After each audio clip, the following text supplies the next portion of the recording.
little thing to load to go live, I think. All right.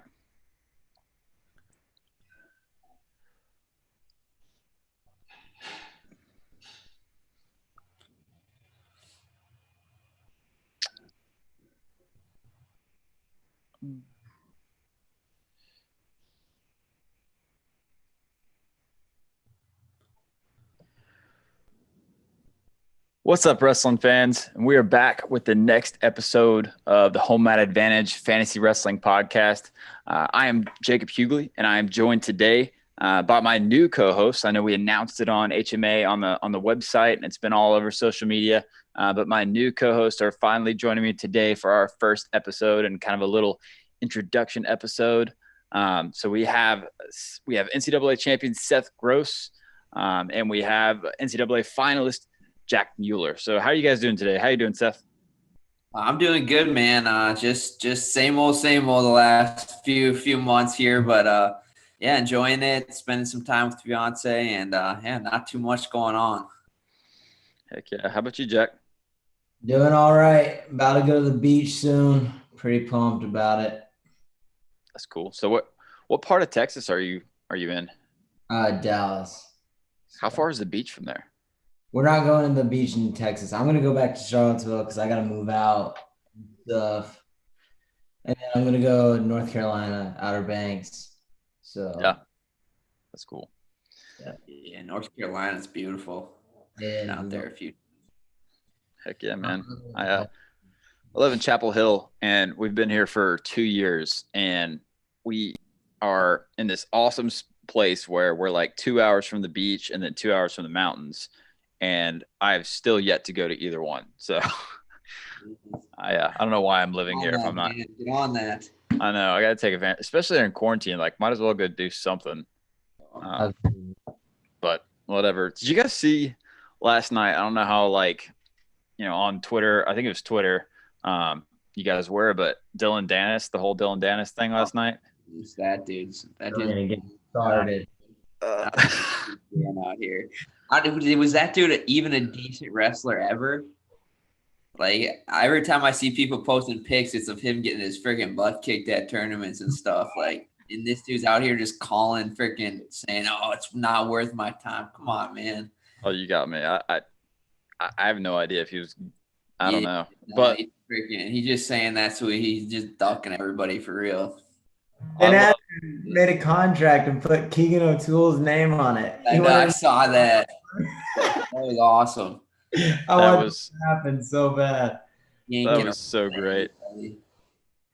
I would love to see that. I would love to see this, UFC guy that's like, who has he even fought in the UFC? Like, who has he even beat? I watched one of his fights, and the dude looked like he had no business being in a cage. Well, beating him on his feet. He was still punching him in the face and stuff. Yeah. Like, how is the dude actually a name that people know? Because, like, I haven't seen any kind of success in the UFC. Like, he's basically saying that, wrestling some of our top guys is a waste of his time. Like, dude, I haven't. The only reason I've heard of him is because of his stupid freaking crap he says on Twitter all the time. Freaking, it's always at wrestlers. I don't know why, this dude. Yeah, and is he affiliated with, is it Khabib or is it McGregor? Or who was it? Maybe he might have some sort of. Yeah. Oh, okay. Yes, because that was like, he was part of that whole Khabib thing when Khabib like jumped over the cage. They punched him in the face. Yeah. That was okay, so maybe he's famous for getting punched in the face in the crowd of the match. He's like constantly calling people out on Twitter, and his followers, MMA fans are brutal, and they're like everything Ben Askren posts, it's like a knee in the face. Like that's what they. It will have nothing to do with fighting at all, and you just see right away the freaking 3-second gif of him getting kneed to the head every time. Every time. So for Dylan, it's like, Dylan, why are you still talking to yourself? No one cares what you have to say. No, man, it's so funny though. Like, I love watching Ben Askren. He might be the most entertaining Twitter to follow ever. Oh, yeah. He's just he's either cussing up a storm, calling out Dylan Dennis trying to sign him up with high school wrestlers, or he's like up like late at night with all these political tweets and like calling people out. Otherwise, he's on his crypto stuff too. Yeah. Yeah. He's got to be the next Dos Equis man. Got to be. But dude, that was wild. It was weird. But just a little bit of business before we talk about anything. If you guys are joining us live, then awesome. Thank you. I don't know if Flow Wrestling is live or not right now, but if you're joining us live right now, then maybe that's because we're just that awesome. But anyways, if you are not already following us, go ahead and follow HMA Wrestling on Twitter, Instagram, Facebook. You can visit our website at hmawrestling.com. We have a podcast on all the different platforms. Go find us, give us a 5-star review. And also all of us individually, right? I'm HMA Jacob on Twitter, and Seth Gross, Jack Mueller, not hard to find on Twitter, on all social medias. So go ahead, and if you are not already following any of us or all of us, then go ahead and give us a follow. But let's get into talking about some wrestling. So obviously, we just like completely got thrown off guard with all this crazy, COVID-19 stuff. And I think we've beat the dead horse talking about, how people felt with the NCAAs and like all that kind of stuff. It's like, what are you guys doing nowadays to stay in shape during quarantine? So I guess I'll let Jack, what are you doing nowadays? Running in the morning and lifting in the afternoon with like trying to incorporate some wrestling stuff. So I don't have a partner right now, but like I'll be watching videos on Instagram, and these Russians are using like resisted shots, and so I got me some like resistance bands, and I've been doing it, and then a lot of stance in motion. My freaking stance in motion shape is unreal right now. I can go forever, but yeah, That's other cool. than running and lifting, I'm not doing too much other than chilling. Yeah. What about you, Seth? A lot of eating. No, I'm just kidding. No, I'm just kidding. No, it's been all right. It's been a little weird, but I took some time off after NCAs, and then just making sure I'm staying in shape, staying, on my cardio, eating right, and just a lot of outdoor workouts, freaking getting some calisthenics in, and wrestling every now and then. We got a little place that we can get into every now and then. Then when I can, I get in and wrestle, and if not, do what I can at home. And so a little bit of running, a little bit of push-ups, sit-ups, things like that, and then a little bit of lifting. I got some weights downstairs in my basement, but it's a good time to take some time off the mat, refocus, enjoy things, and get ready to get back to it as soon as things open back up. Heck yeah. I know I'm ready to get back to it. I coach high school wrestling, and man, it's like I miss it so much because me and my other coaches would just go up to the school because we have keys to the school and just pull the mats out and wrestle whenever, just to like get a workout in outside of actually coaching.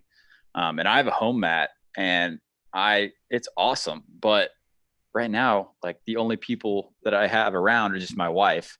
And so, that doesn't go very well. If we ever try to wrestle each other, it's either her fighting dirty, like pinching me and poking me and stuff, or, I'll accidentally fall on her too hard and she gets hurt. So I kind of try to stay away.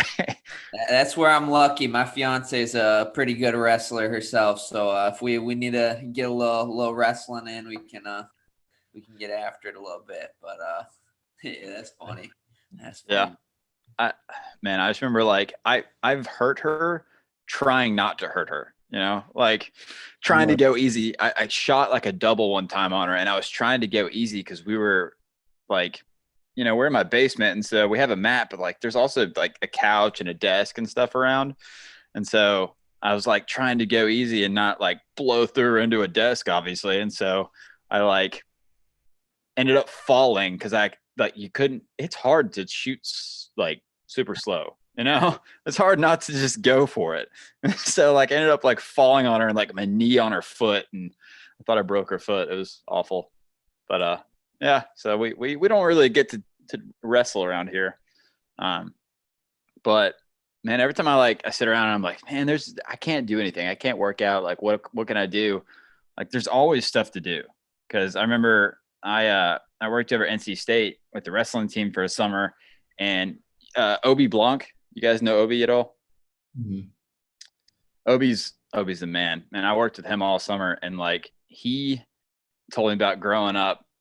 He just like would go outside, do pull-ups on tree branches and like just do stuff around the house with nothing. And so every time I think like, oh, I got nothing to do, I'm like, all right, Obi was doing pull-ups on a tree, so might as well go do something. But yeah, I think honestly that eating is the best thing. I don't know. What do you guys think? Like eating is the best, like eating good is the best thing to do in this time right now. Cause like, I know I've been really focusing on eating a lot better, and I've been losing weight. I haven't really been able to work out too much, but I don't know. I think the eating's important. I agree. When you can't work out intensely, during the college season and stuff, it's hard to stay in shape without dieting well. So, I mean, it makes up for, eating well right now makes up for a lot of those missed workouts or the less intense workouts that you have going on right now. So I think it's super important. And, yeah, that's one thing. One thing that took me a long time to figure out my wrestling career was how important a diet is and eating the right things is for you. But yeah, I think that's huge. Yeah. But at the same, like going with that, like with the forced time off, like I took a month where I was just doing pretty much nothing and eating whenever I wanted, getting all the crap that I crave all the time out of the way. And now I don't want it at all. So are y'all still planning for 57 kg? Yeah. Yeah. Yeah. So like, how is that? Cause like, I mean, we're all in the same situation right now where everybody's sitting at home and you're trying to do your best to stay in shape and eat good. But like, you definitely are gonna like kind of float up, I would think, a little bit more than you would like. What's that look like when we get closer to trials for you guys? Like, how far out do you guys really start the cut or the descent? Like, I mean, I'm not worrying, trying not to worry too much about it right now, right? Because there's not a whole lot we can control. And when the time, comes that we can get back on the mat and stuff, I'll start leaning down and trying to get, walking around weight down a little bit, and hopefully walk around at 138 to 140-ish range, somewhere in there. And from there, it's not too bad. But yeah, it'll be nice to have this whole year to adjust my body weight down once we get back on the mat. Yeah. Jack, do you try to walk around the same, like 38-ish? Or like, Yeah, I'm more like, I like 35. I think that's my goal, but I usually end up 38. So like during the folk style season, I'd shoot up to 38 every weekend, and then, which sucked. I should have been like 33, to be honest, and then drop 8 pounds rather than 13. But yeah, I try and start like 6 or 7 weeks out, really, really focusing and running more and stuff like that. And then it just drops pretty easily. what do you guys like? What do you think the normal, 125, 133 guy in college weighs? Because like, obviously, as fans, as guys that didn't actually wrestle D1, we watch and like, you're 125 pounds, but like everybody knows this guy does not weigh 125 pounds. You weigh it in at 125 pounds. Like, how much over do you think people are on average, or how much do you guys think people, like for 125 example? Or I guess you guys both went 133 at one point. So let's just use 133. Like when you were 133, what was your like walking around, not really worrying too much about it weight?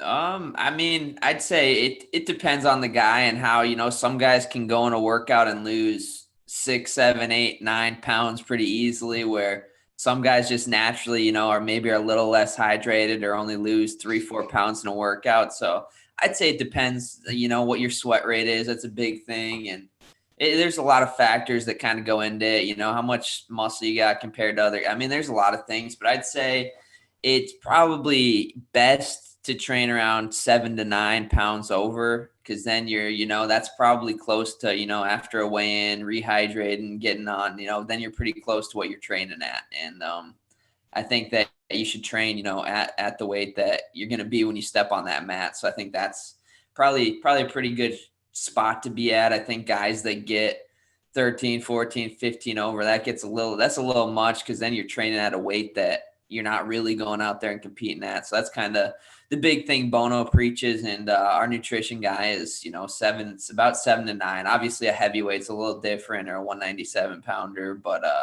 for the most part, that's kind of where I would plan to be, just because I don't sweat a lot. I'm probably more of a 4 to 5 pound guy on a good day, and 2 to 3 on a bad day. But so that's kind of where I like to sit. What about you, Jack? When I was at 33, I was honestly smaller than I was when I was at 25, because I don't know what's up with it, but whenever I cut more weight, I get bigger, like way bigger. I was probably 35, 36. What about 20? I was small. 25, I'm walking around at 38. It's unreal. I'm serious. It happens. I'm not lying. As soon as you shouldn't be doing it, you want to do it. That's funny. I kid you not. I was bigger at 25 than I was at 33. Wow. So you guys like somewhere around like 10 to 15, or well, I guess you're saying like anywhere between like 7 and 15, I guess, from Seth to Jack, depending on what you're doing. Well, I was more serious. Not more serious, but I was so locked in junior year. I don't think I was as locked in this year, to be honest. But that being said, like as soon as ACCs hit, I get upset in the finals. Like that week, I was having the best practices of my life, and then I went to like yoga, and I like knew the NCAAs was going to be canceled because every other sporting event was canceled, but I was in there like sweating my freaking balls off, and I weighed 128 after, and that was a week out from NCAAs. So like I was pretty locked in there. Yeah. Like you want to shoot for sure, for smaller for sure than what. Yeah. What do you guys think? Like, when if you guys hung it up today, you're just like, all right, I'm going to get into coaching college wrestling. I'm just completely done with competing. At that point, obviously, wrestlers are pretty good. You don't usually get like, giant, get fat or whatever. But like, you're just kind of coming in, working out here and there and helping athletes. How big do you guys think you guys would be then? Not like big, but like, what's your size after you compete, do you think?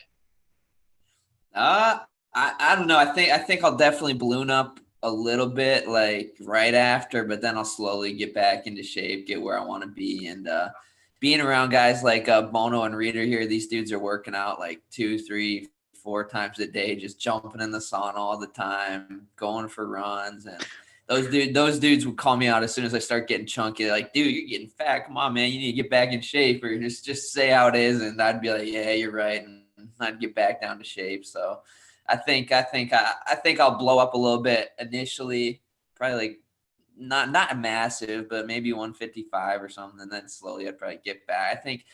I think when I'm done, all said and done, I'll probably be walking around more around 145-ish. I'd assume, but who knows? Maybe I'll try to hit the weights and put on some muscle out here or something. Yeah. What do you think, Jack? Yeah. I think I would shoot up to somewhere in the 50s and then get back down, because I want to coach at UVA, and Garland's exactly like that. I have a good story about him. We were running stadiums last year, and he was running them with us, and it went so hard he pissed himself, and he did it. And then we had buddy carries and stuff, and I didn't know he pissed himself, and so he got on my back. I was carrying up the stairs. He pissed himself. I was giving him a buddy carry up the stairs.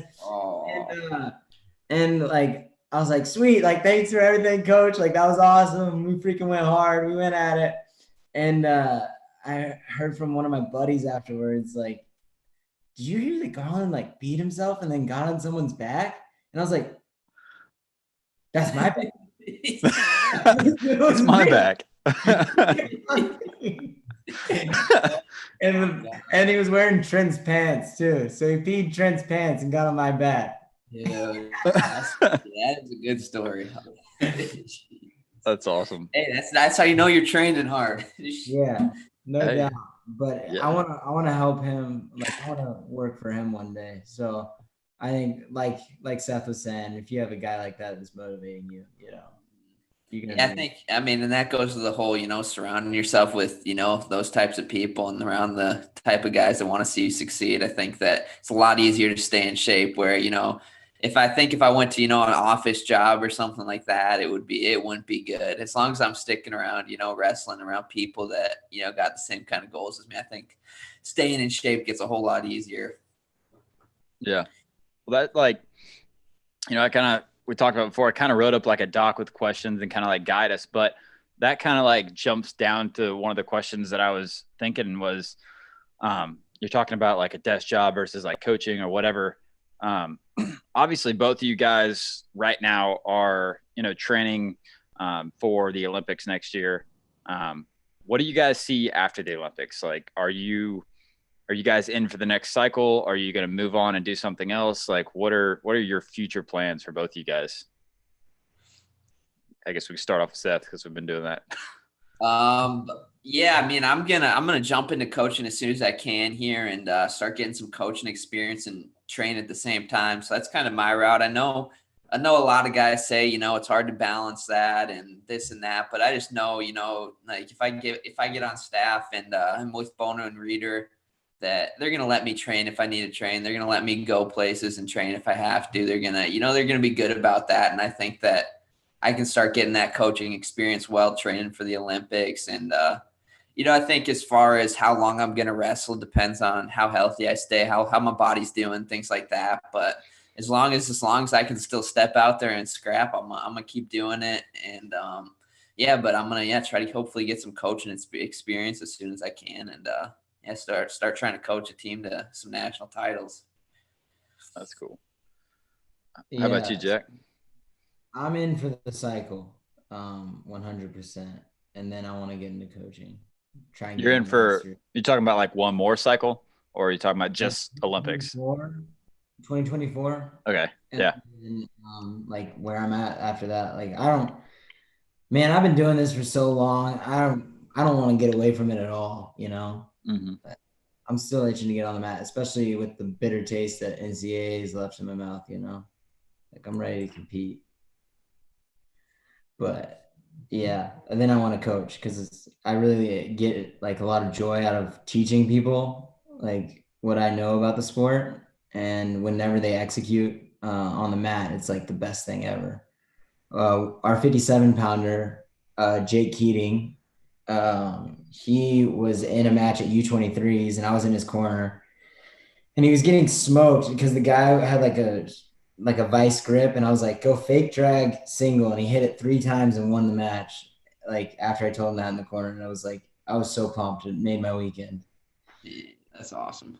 Yeah. You're like, yep. I was like jumping around. Yeah.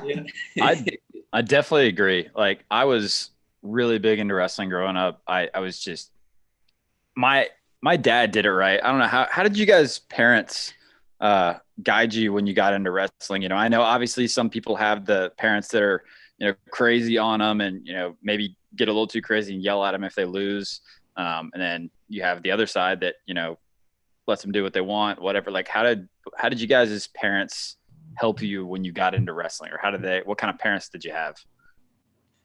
My dad was pretty intense with it. He was trying to he wasn't like the crazy yell at me in front of people or like while I'm out there a ton, but like he'd come in the corner of practice, he'd be glaring at me and like making sure he'd get mad at, like, it's the worst thing I remember from my childhood was always going home after practice, the car ride home.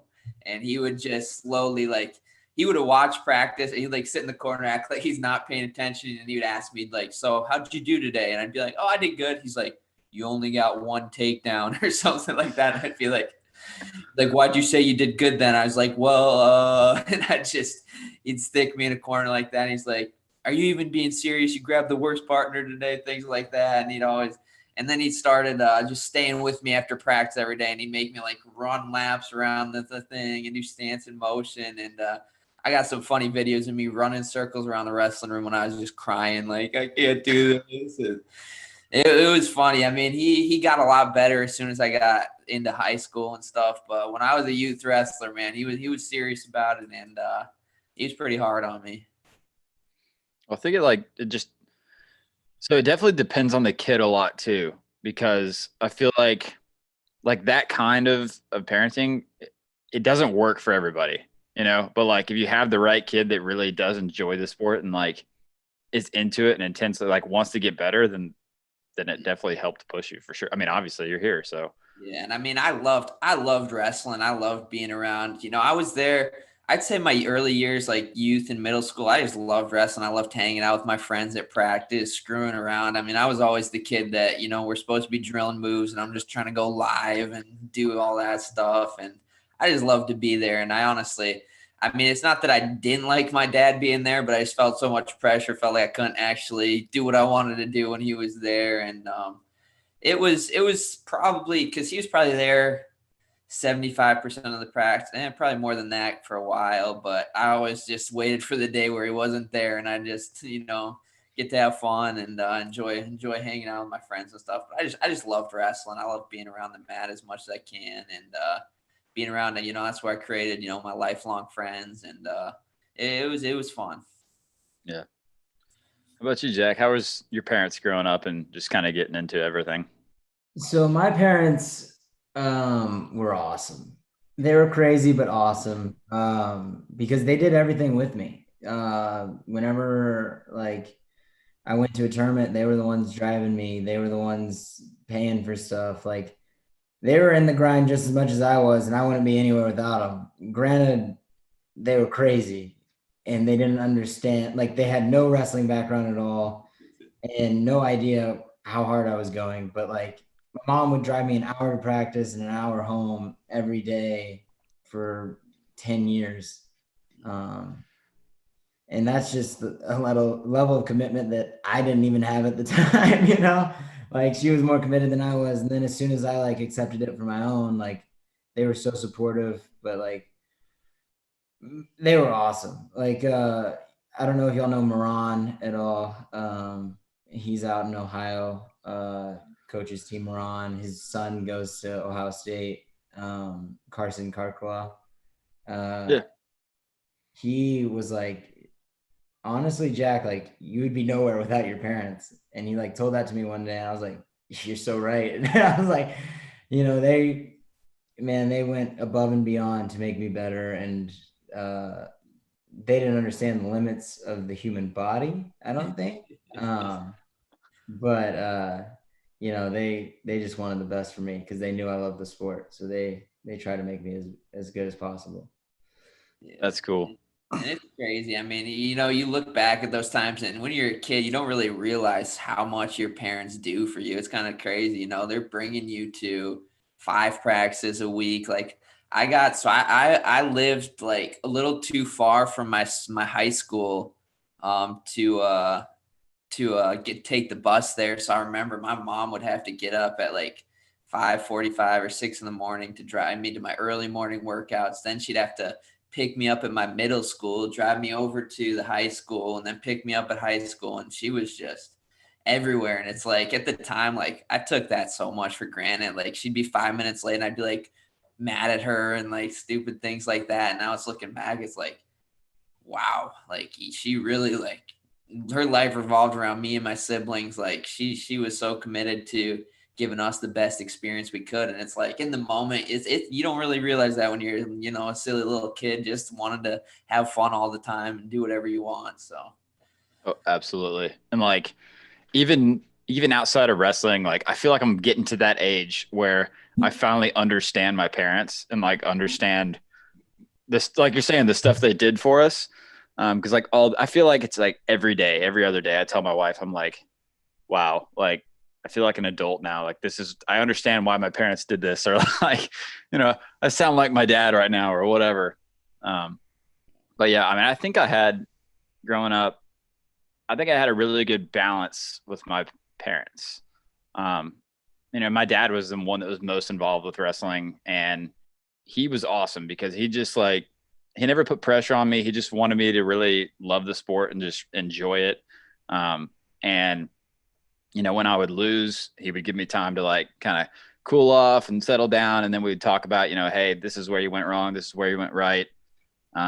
So I think he was really good from that point of view of not like hammering on me when I was already down.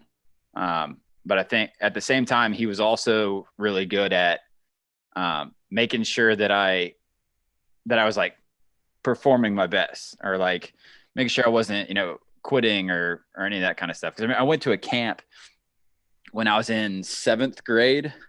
That was, there was like, I don't know what we call them, wrestling centers or whatever. But there was the wrestling academy down the road.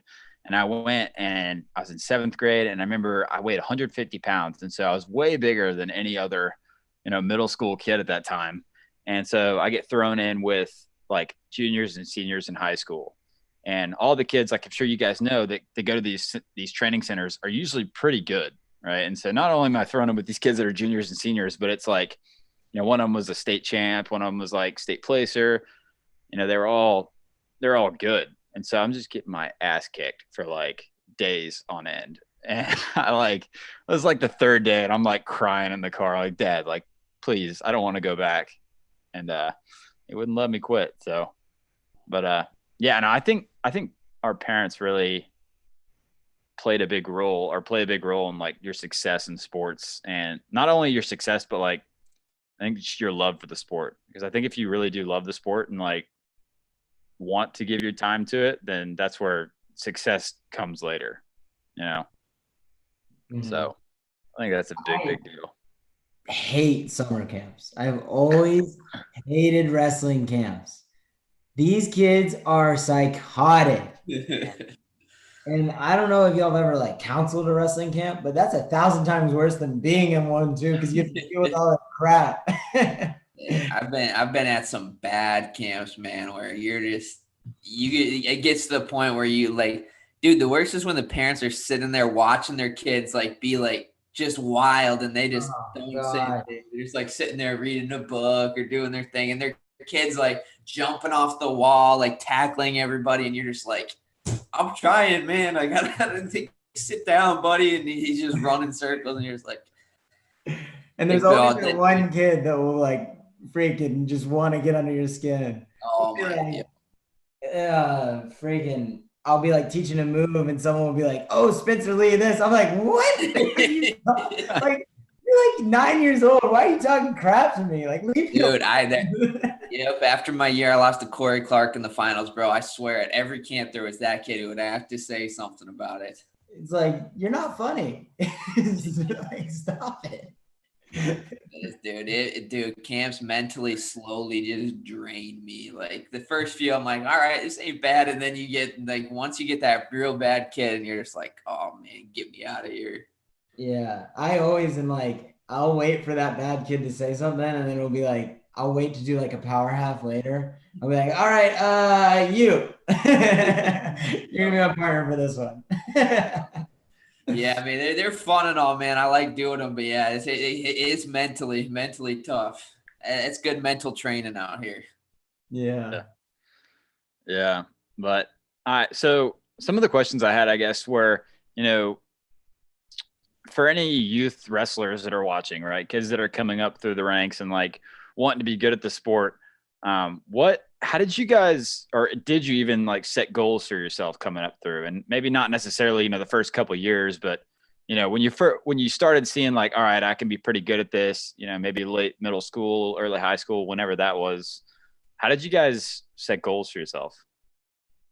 I think for me, that's one thing my dad was really, really big on, was me writing down my goals. So like even since youth wrestling, he would make me write down all my goals for the year, short term, middle term, or whatever, long term goals. And I'd write down all those goals, and he'd make me show them. He'd make me go show my coaches, have me put it up on the wall, things like that. And he always, big thing for him was, you can't be afraid to share your goals with other people. Like, then your coaches can hold you accountable. Then you start to, believe that they're going to happen when you see them all the time. And so that's been a huge part, I think, of, how far I've come is, those goal setting and just chasing those goals down. And I mean, still to this day, that's, before season, probably a couple months before season, I'll jot my goals down and I'll start putting them everywhere. I write them down on my weight card. I'm sitting in class, I'm writing down my goals. It's something that just, so you see something over and over and over enough times. It's just, you just expect it to happen. And then, you can go out there and get it done. So I think that that's huge at all levels of wrestling, from being a little kid. And when you're a little kid, don't get me wrong, it's cool to win and stuff, but it's not about winning and losing. It's about learning, the discipline. It's about falling in love with the sport, learning things like goal setting at that age. It's more about, getting good at that stuff than actually winning and losing. And I think that was the biggest thing holding me back when I was young, is it was always about winning for me. I was the most competitive little kid. And every time I lost, I would tell my parents I'm quitting wrestling, I'm done. And I'd just go sit and cry. And sometimes my parents would end up pulling me out on the mat for my next match and making me wrestle, but I would be such a little brat about it. And, it's, I don't know. It's just, I don't know how to teach that to a young kid, that it doesn't really matter right now. It's not, if you're a 5-time Tulsa champion, no, down the road, nobody cares, man. And it's, I think that's important to ingrain in little kids to, just go out there, have fun, fall in love with the sport, and learn discipline, learn goal set, learn things like that. Yeah. I'm a one-time Tulsa champ, so no. Tulsa's important. Yeah, I put it on my resume. Still to this day. Absolutely. 6 and under 42. Yeah, I mean, I set goals as soon as I accepted wrestling as my own, and I wasn't doing it for anyone else. That's when I started getting big into goals. So it was 6th grade. 5th grade, I dislocated my hip, and I was like, if I didn't dislocate my hip, I wouldn't be in wrestling. 100% I would have quit, because I was going so hard and I just wanted to have a normal life. And then boom, dislocated my hip. I was out for a year, forced out for a year, and I wanted to get back really bad. And I was like, okay, I'm ready to do this for myself. And then it was I started progressing at rates I'd never had before. I was jumping levels left and right, and I was just so excited. And so I started setting really, really high goals for myself. And, I wasn't hitting them, but I was getting pretty dang close. I just remember, I wanted to win Ironman 4 times. It was I didn't do that. I placed 4 times and I won it once. That's still really good. And I kept it in perspective after the fact, but different things like that. And then there were some that I did hit. So I wanted to win prep nationals 4 times. I did it. And then not only in athletics did I set goals, but I set goals in my social life. I set goals in my academic life too. I was all right, social life, I'm not going to drink, because I have some brothers that are, one brother that had real problems with it. And so I knew that what it could do to people, and it scared me. And I was just going to set an example. I didn't want to be a legalist about it and think that I'm better than people because of it. But if I am in a leader position, I'm going to try and live my best life, outside of it. I was going to try and read the Bible every day. Sometimes I don't, sometimes I did. And now I'm pretty good at it. I got a good habit of it. And then academics, I was shooting for a 4.0. And, when I started idolizing these things, so goals, my goals got dangerous because I idolized them. Freshman year, I was shooting for a national title. I wanted to win so bad. I was sacrificing everything I possibly could. I was losing friends left and right because I was just so consumed with the goal of winning a national title. I get injured in the quarterfinals. I end up winning the match, but then right after that, my ankle swells up and I can't walk. I lose, injury default out, boom, goal is shattered. And my soul was shattered because I had nothing. My house was built on sand. Freaking everything tumbled down, and just super depressed. End up getting a 1.9 GPA that semester. Just was partying all the time. Everything fell apart, and it was because I idolized wrestling, and I idolized that goal. And so it can be dangerous, I think. And it took me another year to realize that I was super depressed. I'm losing the round of 12, and I'm like, wow, like wrestling seriously isn't everything. I was angry all the time, and after that, I was like, all right, where do I go to? So I turned towards God, and I was living like I found this joy that I'd never had before. And man, I was just smiling all the time. People were like, what is up with you? Like, what's wrong with you? You're usually so angry. And after that, it was the goals were just that. They were goals. They weren't idolized. Like I wanted to win a national title, but it wasn't going to be the end of the world if I didn't. I mean, that's a really cool story, and I mean that vibed a lot with me because I went through the similar kind of deal where it was.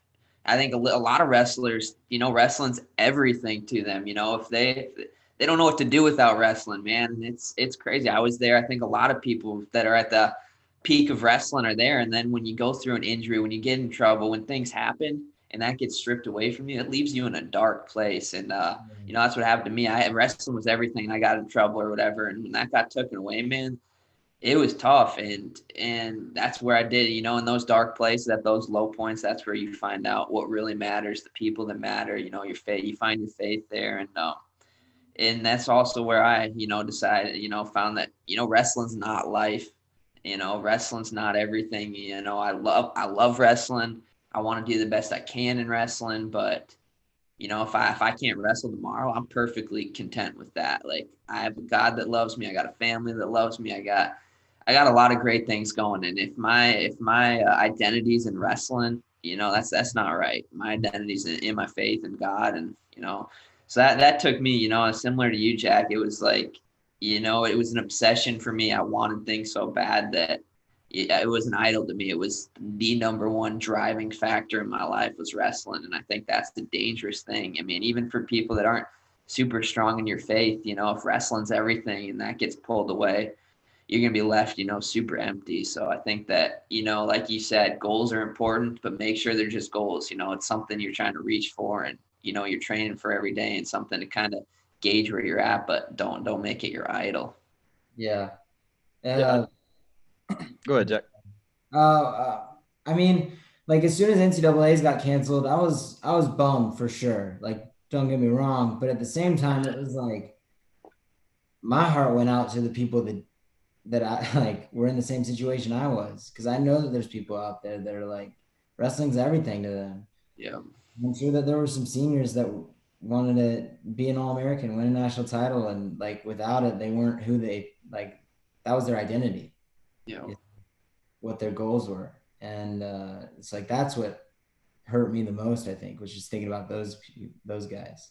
Yeah, I agree. That was kind of the same boat. It was just like, the guys that I felt bad for, those seniors who hadn't gotten on the podium, the guys that, freshmen that those guys that could have redshirt, had different options, different things like that. And it was like, it sucks for them. And, I was in a spot where it was just, all right, on to the next thing now, that got pulled away.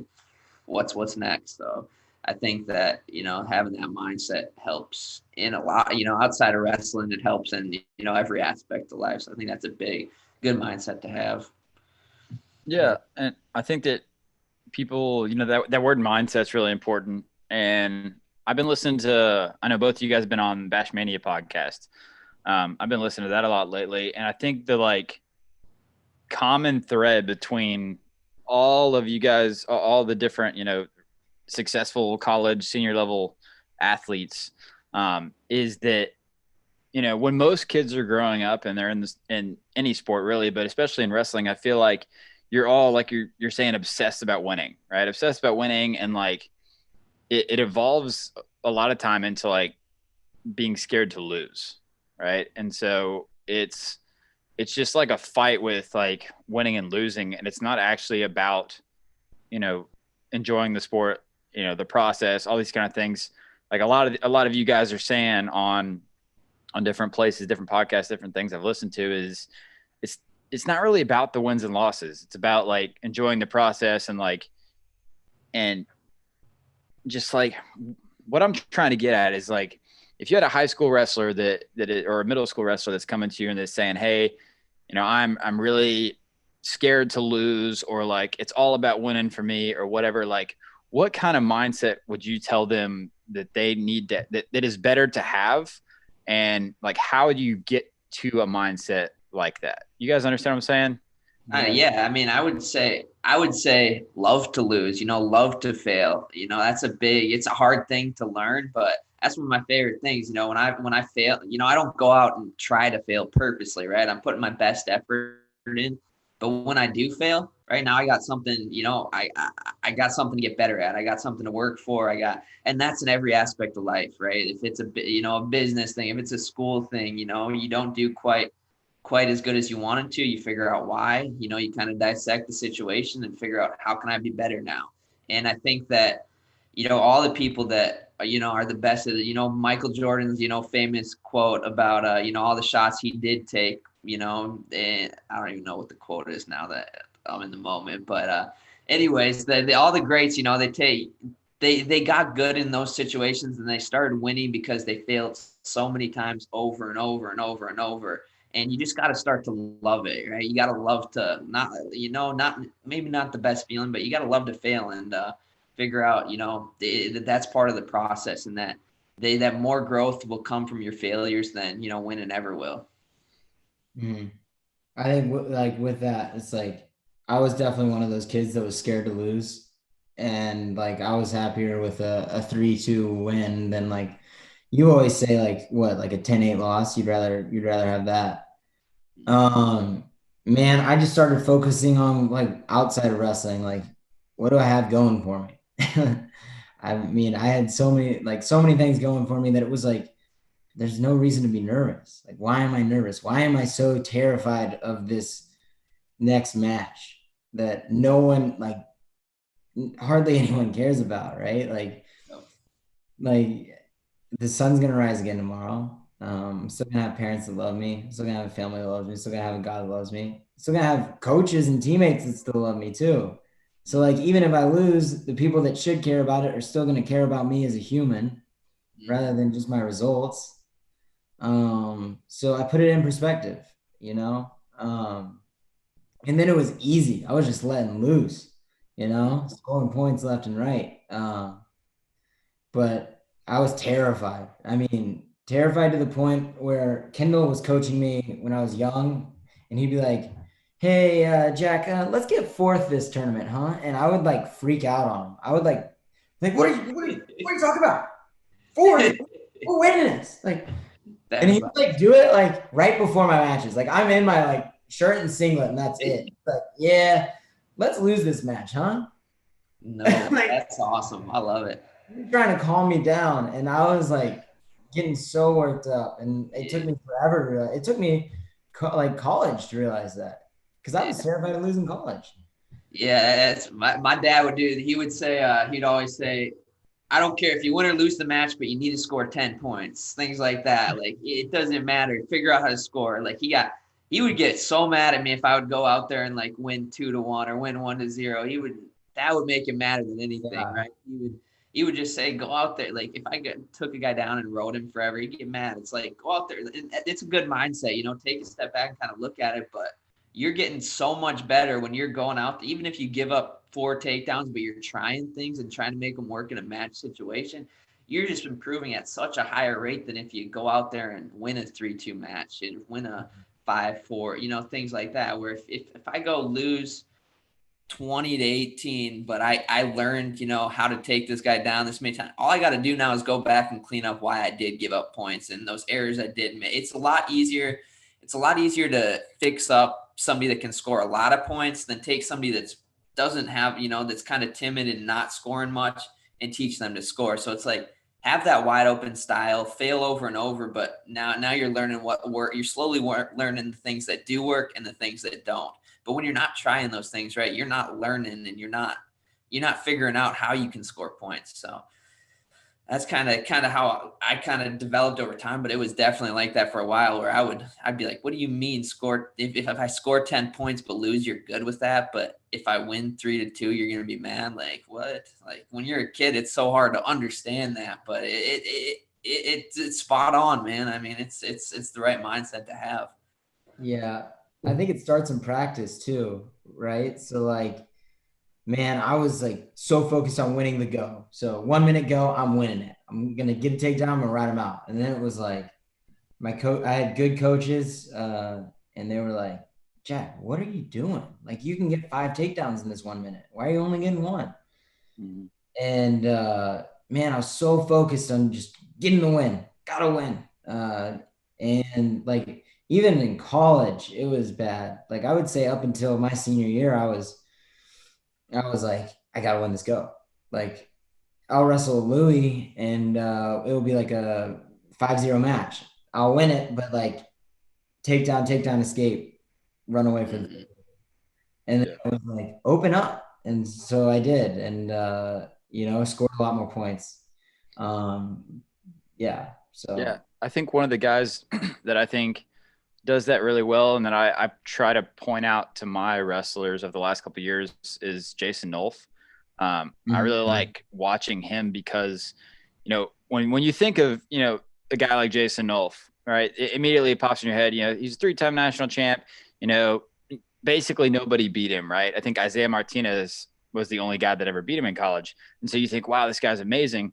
But a lot of people don't remember or realize that like he gave up takedowns. Like he would get taken down by guys, and it wasn't because these dudes were better than him. It was just because, like you're saying, why would Jason Nolf take the guy down and ride him out for a period and then escape and then ride him out and win 4-0 when he can just go full tilt and tech the guy in 2 periods, and maybe he gives up a takedown, maybe 2, whatever, but he's out there enjoying himself, having fun. And he knows at the end of the day, even if he gets taken down, like, I'm going to get up, I'm going to go out, and I'm going to get my own takedown. So, like, or he's going to win Dixie him or lefty headlock or whatever the heck else Jason Nolf did.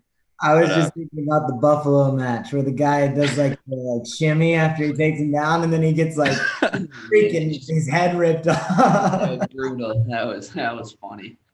Yeah, that was hilarious. All right, guy. Yeah, but like I think that's the kind of mindset, and that's the kind of like that's how I would ideally if have a team of wrestlers, right? I'm coaching high school right now, and that's like how I try to get these guys to think about it is like, don't be scared to get taken down, right? Don't be scared to give up points. Don't be scared to lose. Who cares? Like go out there, go as hard as you can, perform to the ability you can, try to get your takedowns, and whatever happens, right? Train as hard as you can. You go out there and put it on the line, and if you end up losing, then we'll go back and we'll fix those things. But don't be out there like dancing around for a period and scared to shoot. I think that's the biggest hurdle in middle school, high school wrestling is don't care if they score on you. And you know what I mean? I think even guys in college, like if you look, like a funny story, like when I got to Wisconsin and we had a bunch of freshmen coming in this year, and I remember one of my first or second practices, I went in there and I was wrestling one of the freshmen or something, or a couple of the freshmen, and I just try new things. I try to find new moves, and I got taken down a few times. And I remember going to the locker room after, and I heard a couple of them talking like, "Hey, I took Seth down today," and I'm like, "Dude, everybody takes me down, man." Like literally, like everybody takes me down. It's like, it's not a big deal. Like, and that's it. I wrestle the same in practice as I'm gonna in a match, and that's what people got to start doing. I think that they're 2 different people in the practice room and in matches. Like, the only reason one of my the first match against Sebastian Rivera, right? I've never thrown anybody in my life in a match like that, and this year I decided, hey, I'm gonna start trying this in practice, and I just I probably got put to my back 50 times by freshmen and younger guys, and they're probably all hyped about it. But to me, it was like, dude, it's practice. Like,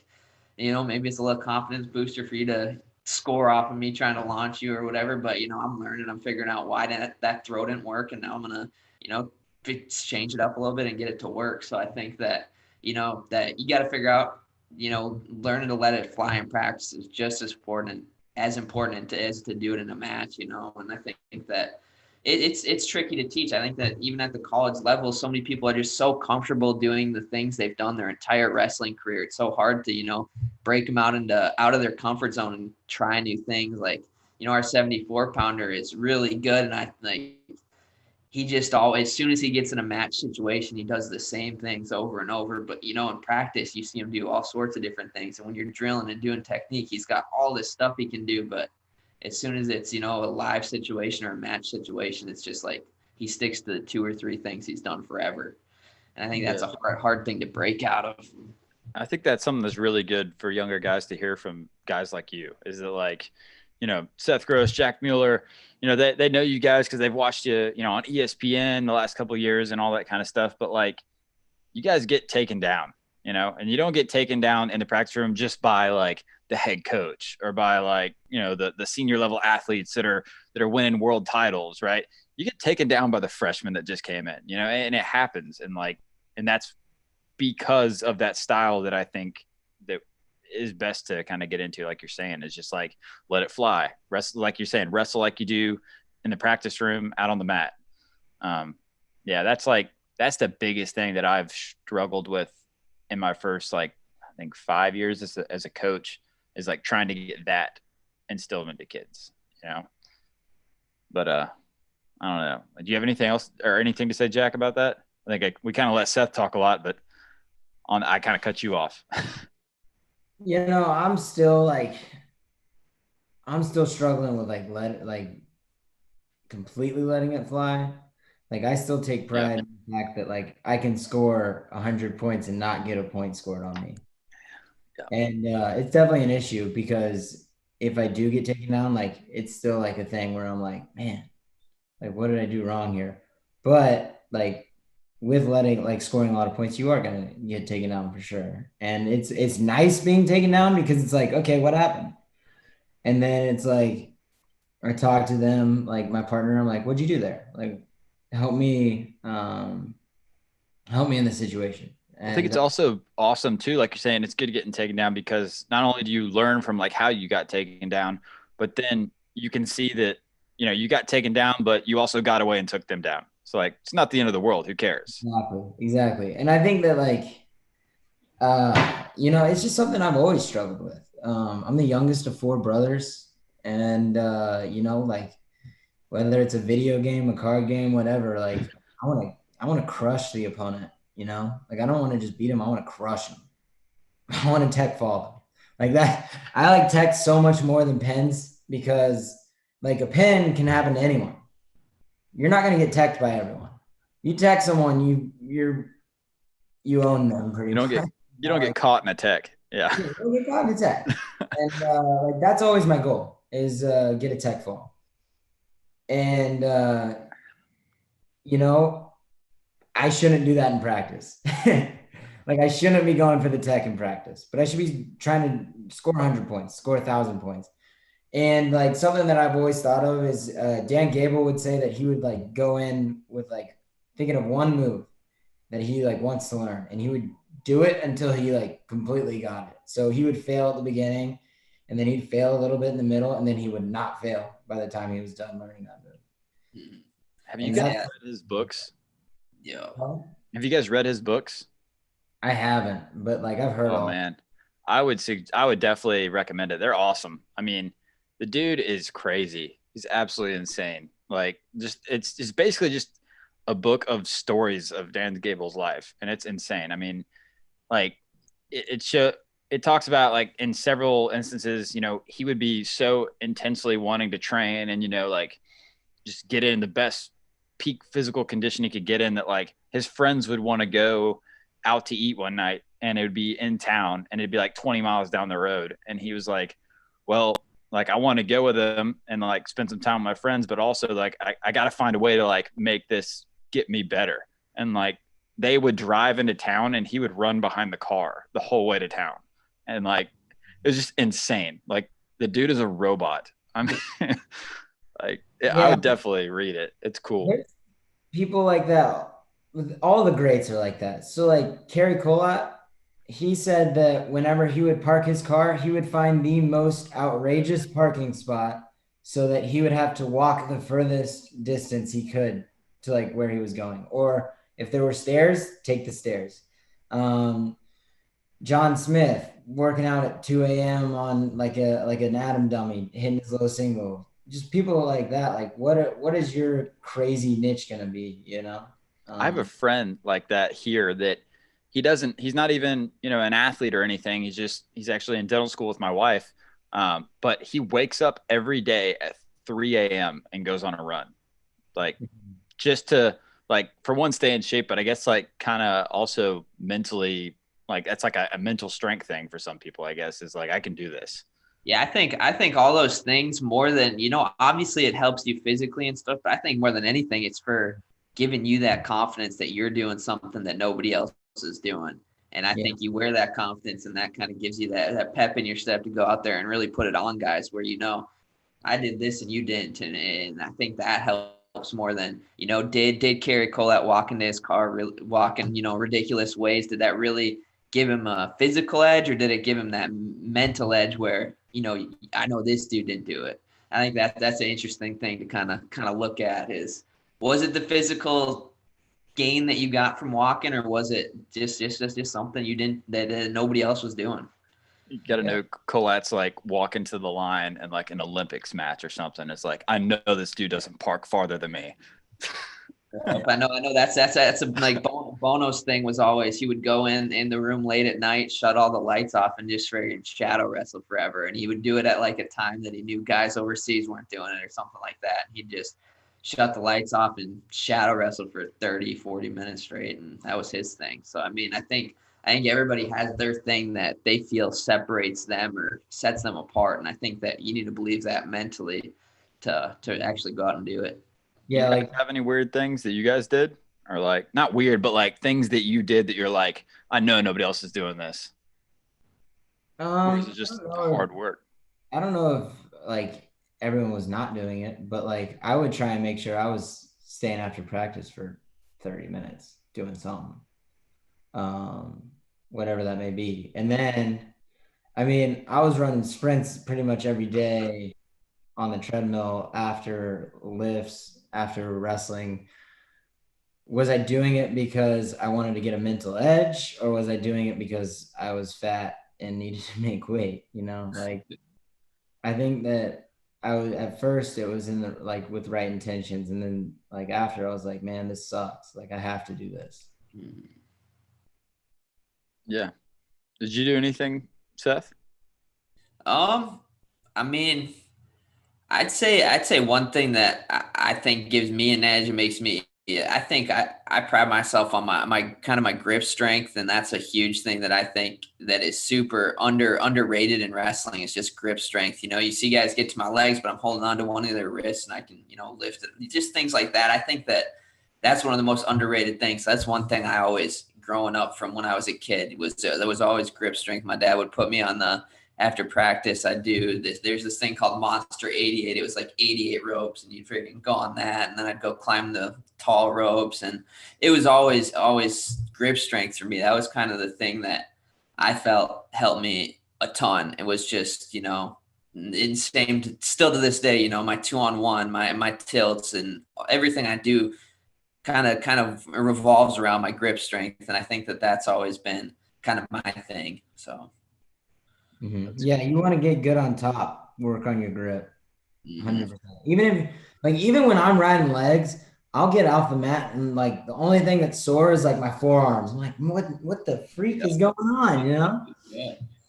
Yeah, I'm telling you, man, it's an underrated thing of wrestling. Like if I was coaching youth wrestlers, like that'd be the big thing. Because if you can get even on your feet, right? If I can grab a guy's wrist and kind of hang on to that, and I can get to a lot of shots off that, and I know this guy ain't shooting, one arm. So I think that it's something that, especially at the younger level, moving on up, that it can just help you tremendously. Yeah, D. Camillo's like that. He would have a rice bucket and would work on the rice, and his grip is like a freaking gorilla. I'll finish practice, and it'll be like an hour after practice, and it will still feel like he's holding on to my wrist. What do you mean by rice bucket? So you get like a bucket of rice, and what you do is you sit in a chair and you have the bucket on the ground, so you're like leaning over it, and you take your hands and you go grab, you twist your hands, and then you go up and then down, twist, down, up, twist, and then you go fast, so you pick up fast, and then you grab as much as you can and hold it, and you do a minute of the twist, a minute of the fast, and then 30 seconds of hold, and then you do that as a circuit and keep going. I might have to try that. That sounds like Yeah, that's kind of I've done cool. a lot of grip workouts, but that's not one of that. Sounds cool. Yeah, it's something easy you can do. So he would get like a Gatorade jug and fill it up with rice, and then that's how he'd get his grip super strong. That's He was like, awesome. if I ever coached, like everybody would have a rice bucket in their locker. That's awesome. I love it. Yeah. Man.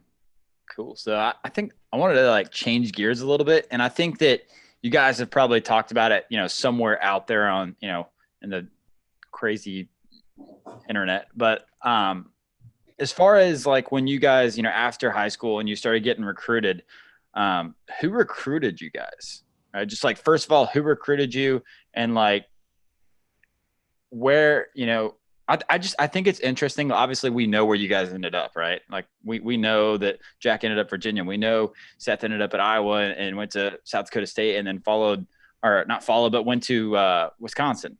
But like, I think it's always interesting to hear where guys were recruited and like where they were also leaning.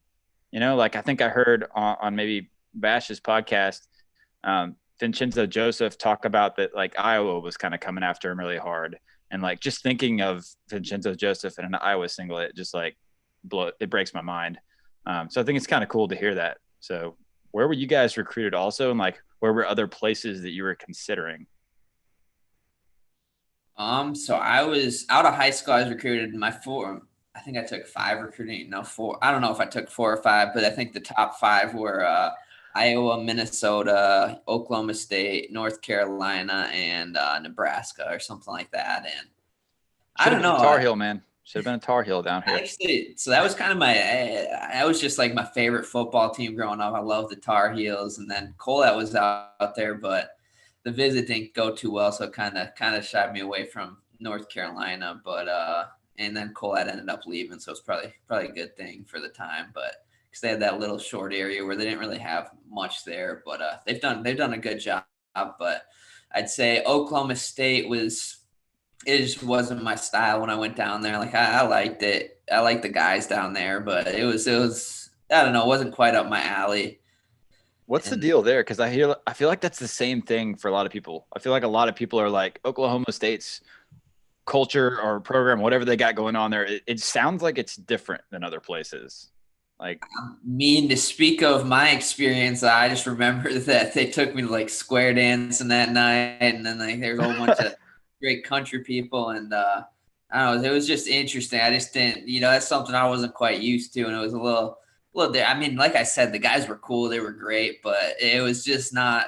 I don't know. I just didn't feel like I fit in, and quite. I don't know, but so I didn't. I mean, I liked it. I liked the wrestling aspect of it. The facilities were cool, and I don't know, but wasn't quite my thing. And then Minnesota, it was just honestly, so a big part of it honestly was so our rivals in high school was St. Michael Albertville and Apple Valley, so we were kind of rivals, and we had our team, like my junior year, like we tied at the state championships, and that was the first, and we both won state that year or something, but like it was after our like 12-year streak and whatever. But then all the St. Michael Albertville guys were committing to Minnesota, and I did not want to be on a team with those guys. So that was, I don't know if that just pushed me away from it or what, but I didn't want to be teammates with them. So I kind of pushed Minnesota aside, and didn't really look too much. I took a visit there, but it wasn't one of my top options. And then Iowa just, it was close enough to home. It was hard-nosed wrestling. It was what I was used to in the Apple Valley room. And, you had some of the best lightweights in the world there. They're always known for having those guys. So I think that's kind of, when I went in there and I watched Corey Clark and Thomas Gilman going at it during practice, I think that was like crazy to me. It was like, wow. And I think that was a big part of it. so if what would have been your like? I mean, it's weird to ask about second choices, but like I'm trying to envision like we obviously got this path from Seth Gross. Like what is the other way that it could have went? Like were there any that were close, or was it just like nope, it's Iowa? I honestly like as much as I liked Iowa when I decided to go there. Like none of them really felt like wow, this is my place. And so honestly, I think that I probably should have continued looking and reached out to more of the guys that kind of reached out to me because I know when I set up my 5 visits, I kind of just shut out everybody else that tried to come and talk to me. So like I said, I like that. I wrestled at the time. Wrestling was my life, like we talked about earlier, and it was everything to me. So all I was looking at when I went to Iowa was, wow, this wrestling is amazing. And I didn't really look at, what about how am I going to kind of fit in with my faith here? How's that going to work? How am I going to, socially fit in? How am I, what about the teammates? Things like that. I didn't really look at like, looking back on it in, looking at my second or, when I looked at it, going to a different school, it was just like, I had so much more experience. And I think that, it's good for guys to know that it as much as, wrestling's important, you got to fit in there. You got to feel like you belong. You got to be with people that you feel have the same goals as you. And there's a lot more that I wish I would have known and cared about looking at when I chose my college. So I don't know if there's another school that stuck out to me as like, wow, that would have been my second choice. But I think I wish I would have done more in depth and really looked at every aspect of things. I think it's cool to hear from both of you guys too. And I'm about to ask Jack the same thing, but like, both of you guys in the recruiting process, like I got to imagine that you're probably highly coveted recruits, right? Because both of you guys were very successful. Just looking at, our article that we have on HMA Wrestling, Seth was a 3-time state champ in Minnesota, won cadet a couple of times, won juniors, very successful high school wrestler. And then we go with Jack, same kind of deal, 4-time prep national champion, prep state champ, cadets, juniors, all that kind of stuff is being won by you guys. So like it, in my mind, I mean, I don't know because I obviously wasn't there, but like in my mind, I got to think looking at these stats, like you guys probably had options, right? Had a bunch of options and good options. So it's cool to hear that from Seth.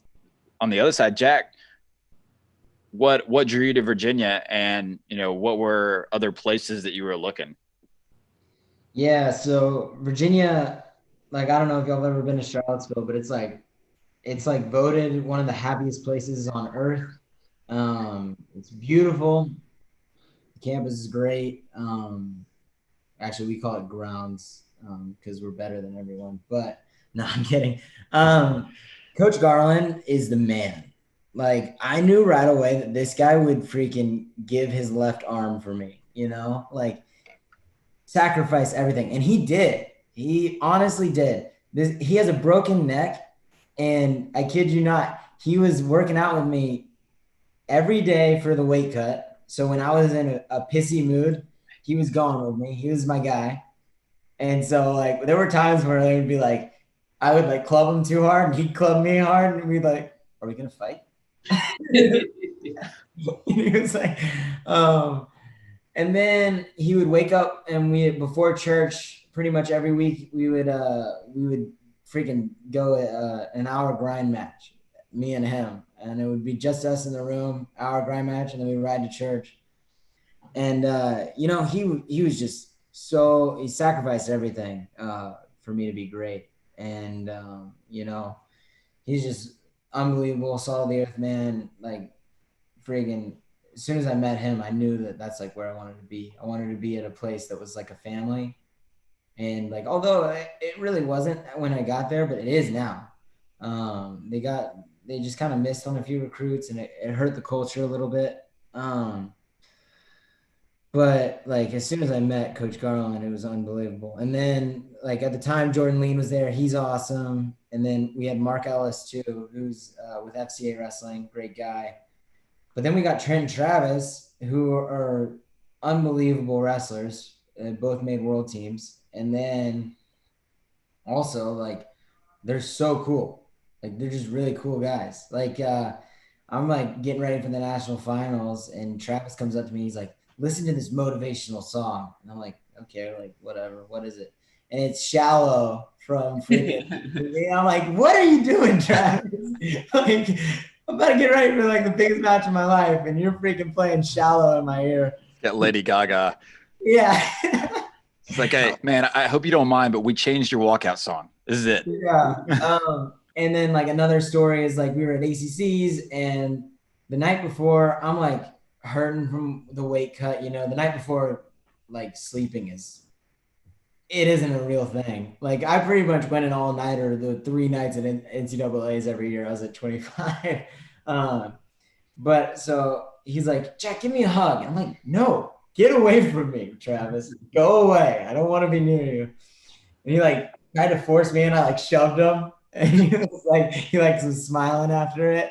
And well, I went to bed, whatever, or tried to go to bed. And then first match ACC he's like, hey Jack, come here.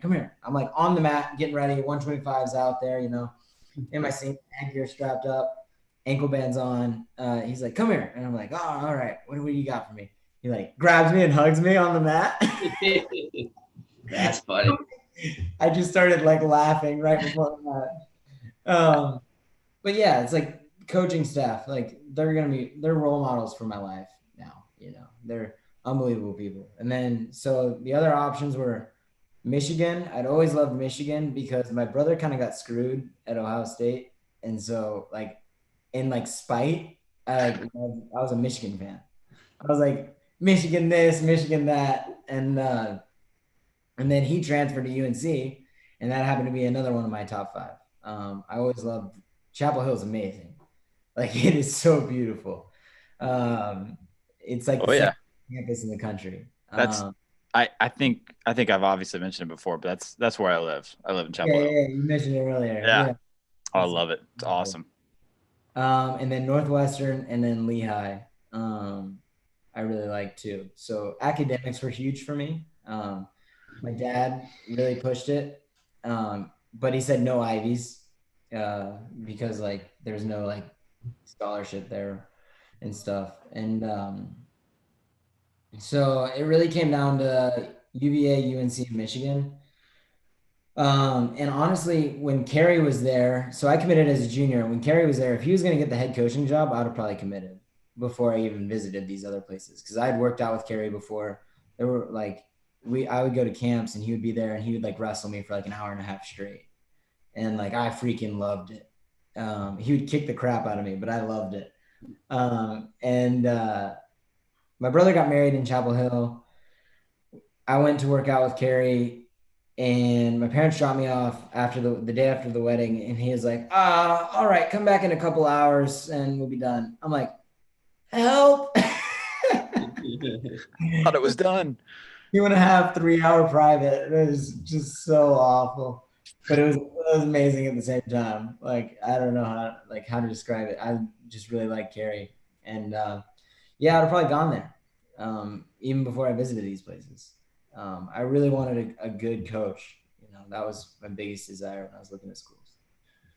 Yeah, well, that's cool. Man, I mean, it's real. I think it's really cool to hear the different perspectives on why people go different places, and I think it always does boil down to the coach, right? Like I feel like when I was growing up and wrestling, and I just like, whenever you thought about college wrestling, it was like, oh, it'd be really cool to be a Buckeye, or it'd be cool to be a Hawkeye or whatever. And I feel like it gets way more important, the coaches, as you go through high school. And I think it's really important if you have that good coaching role model when you're young, because that kind of leads you to want to continue to have that role model.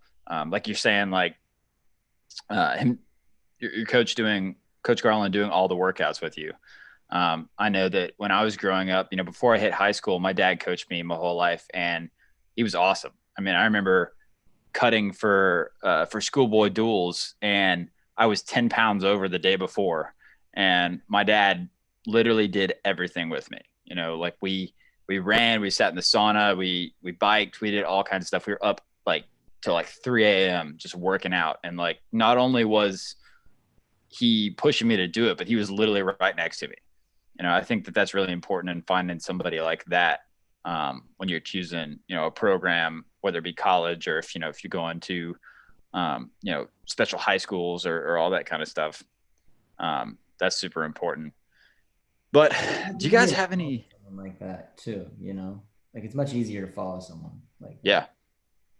Yeah, absolutely. Well, so Seth, with Coach Bono, I think I heard somewhere before that the plan wasn't to follow him, or not to follow. I don't want to make it sound like you're following him around, right? But like, I think the plan was to stay at South Dakota State, right? But how did that relationship with Bono affect you in your decision to go to Wisconsin? Yeah, I mean, I was planning on finishing up my senior year last year at South Dakota State. I wrestled one match, but then my back injury, ended up having surgery, and obviously didn't wrestle that year at all. So I took a medical year, and then after that, I'd graduated. So I started looking around for grad school, and the two places it was either going to be, I'm going to stay at South Dakota State, finish, or I'm going to go to Wisconsin and finish. And not to get too much into details, it was just, that relationship that I had with Bono and Reeder, and just, they're two of my best friends, right? It's still to this day, they're the guys I go to with, any sort of problems, anything, and they're just my guys. We think alike, and we do, we've been through a lot together. So I think relationships is the most important part of, when you're getting recruited. If it's the relationship with guys on the team or the coach, as long as you have those people that you feel comfortable around and that you feel have the same vision and same goals that you do, I think that's just such an important thing. And being with those guys for 4 years at South Dakota State or whatever it was, and seeing their vision and seeing, that we thought a lot alike, and, we got a lot of things in life that, we see eye to eye on. And they were just guys that if I knew I was around them, right, they lifted me up and they made me want to do things right. And so I knew I had to get back with those guys and continue in that relationship, because I felt like when I was around them, I was excelling not only in my wrestling, but as a person, in my faith, and a lot of aspects. And I think that you need to get around those people that can help you excel in all areas. Yeah, absolutely. So I DM'd Seth about UVA. Pretty sure he said, I'll look into it, and then he ghosted me. But I did DM him about UVA. Really? Very cool. So I guess we've heard all you guys' stories about your coaches. And I was just curious, do you guys have any other like stories that stick out, crazy stories from college with wrestling with your coaches, your teammates, anything like that you can think of? Obviously we talked about, what would you call it? Fireman's carrying Garland around after he peed himself. Like that's crazy. Is there any kind of like other stories you guys have that would be, or that are interesting that you remember from your time? I've got a good one about Jay Aiello. He's number 3 in the country right now. When Mark Ellis was here, so Jay was a good UVA or Virginia kid, but he didn't really get any success until I think it was his junior year. But when he was a redshirt freshman, Mark Ellis was here and he was bullying him. And Ellis we would split practice in between middleweights, lightweights, and upperweights. And the upperweights were coached by Ellis. And Ellis was hand fighting Jay for an hour straight. And he put him in the trash can. And Jay started crying on the mat. Ellis was awesome. He was psychotic, but awesome. I love that guy. And I just think that story is hilarious because if you know him at all, he fought me in MMA. He was undefeated and he's just tough. He's tough. And Jay's tough too. He's crazy too. But I don't know if that match would still go that way, but Ellis was awesome for sure. That's hilarious.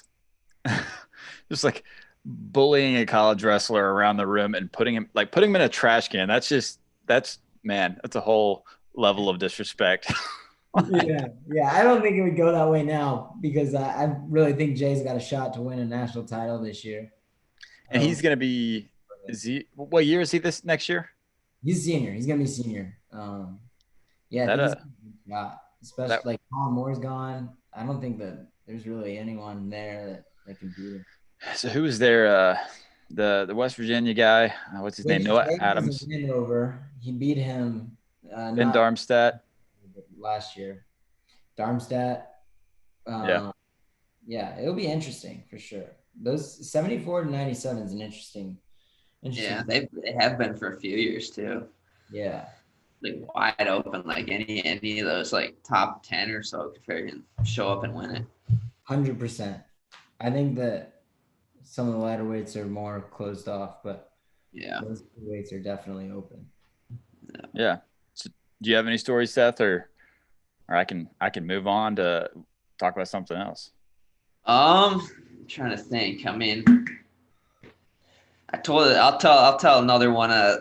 Just how competitive we got. So at South Dakota State, we played handball and spike ball like every day. It was me, Bono, Reader, and AJ Shop, and we would freaking just play, like go into practice 2 hours early just to play, and like we'd go at it. And like if we lost that day, we wouldn't talk to Reader and Shop for like until we showed up the next day to play again. And it was just, we'd be texting and like crap to each other all day. Like it was intense for a while.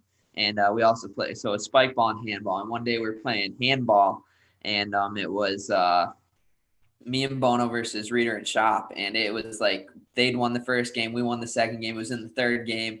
It was like 19-19. And Bono's getting a little old, man, and he's doing his best to move around and obviously play or whatever. And it's like 19-19. We're about to figure out who the winner is here. And this dude dives for a shot, and like he like it's like a slow motion dive every time he dives, and like goes down slowly, and then he just like screams. And we're like, oh, he's screaming because he missed it, and like whatever. And like Reader's like, get up, dude, finish this game. And I'm like, come on, man, like we still got this. They're only up by a point. We can still get this done. And this dude doesn't move. He's just laying there like, oh, like grunting like that. And we're like, what is going on, dude? And like we're just all yelling at him. He's like, this is serious, like blah blah blah. We're like, dude, you're a baby or whatever. And he he finishes the game or whatever, and like wobbles around and then just leaves like pissed off. We lost the game, and he just goes out, doesn't say a word to anybody.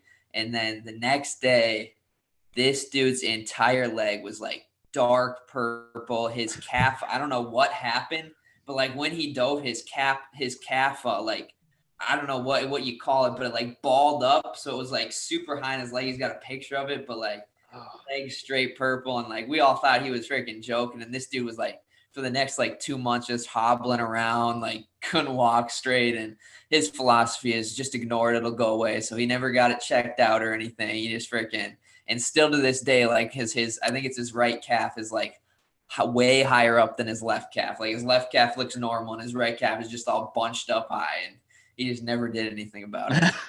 and still finished the game. Yeah, he's a wild man. I mean, he freaking he lives and dies by the ignore it and no go away thing. So told him just get it checked out, and he's like, no, it'll be all right. So that's definitely like ignore it and go away is definitely how I do things. And my wife hates me for it because she's in dental school. She's really medical, scientific and blah blah. And I broke my ankle in practice this year, and I broke it and then like did the whole practice. And then I come home and I'm like dying, hobbling around. And she's like, you need to go to the hospital. Like you need to go get looked at. I'm like, no, I'm fine. I'm good. Like whatever, it's fine. And I think I went like another day, just like toughing it out. And then I got up one morning and like fell because I went to step on the ground and it just like, wasn't there and just like fell down. I was like, oh, okay, shit. I guess I gotta go to the hospital now. And yeah, but that's funny. Yeah, I mean, I like the whole philosophy for some things, but man, there's some things where you need to freaking go get checked out for. Oh yeah, well, like I've had 9 surgeries on my right leg because I had a real bad motorcycle accident when I was younger, and I hate going to the hospital, man, because I swear, like when I was a kid. Like it happened when I was 15, and like I just associate having surgery. Like I don't really even care that much about having surgery. I'm not scared of it, but like I swear, man, every time I went to the hospital with something wrong with my foot, it's like, all right, you got to stay here for a week. We're having 2 surgeries. It's like, dude. So like I hate going, but I just feel like they want to keep me and work on me. I don't know, but So the next thing I was going to ask is, and I didn't even have this on the doc, but I was just thinking about it. We were talking about, you're talking about, Jay and next year. But Flow dropped their rankings, for next year. Obviously it's super preseason. We don't even know if some of these guys are going to be these weights. But I got them pulled up here. I would show them, but I don't really know how that works legally. So I can pull them up. Yeah. So I guess let's I don't know how much time you guys got. But I think this would be maybe like the last thing to kind of go through. I just wanted to kind of briefly go through them and see, super preseason predictions. Like, who do we got? I don't know. You guys got time or? Yeah, I'm good. Cool. Well, I was just kind of we don't have to spend too much time on it, but just kind of go through a little bit and be like, all right, yeah, my preseason pick is Spencer Lee or this guy or that guy. So, I mean, we'll start off at 125. I think it's we're probably all going to pick the same guy here. I don't know if you guys are thinking differently, but just off the Flow rankings, I guess top 5, Spencer Lee, Pat Glory, Vitaly Arujau, Rayvon Foley, Jacob Camacho is who they got in their top 5. What do you guys think about 125 this year?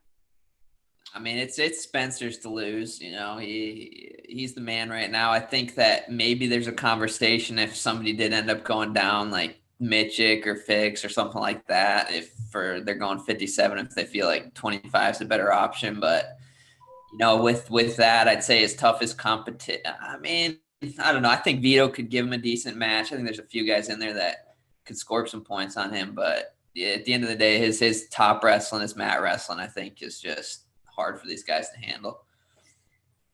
Yeah. Spencer wins. Vito is the only guy with a chance. Think so. What about Glory? Because I mean, for me watching this year, well, first of all, I was, as a fan, I was kind of bummed out when you and Spencer were put on the same side of the bracket this year because I wanted to see it again in the finals.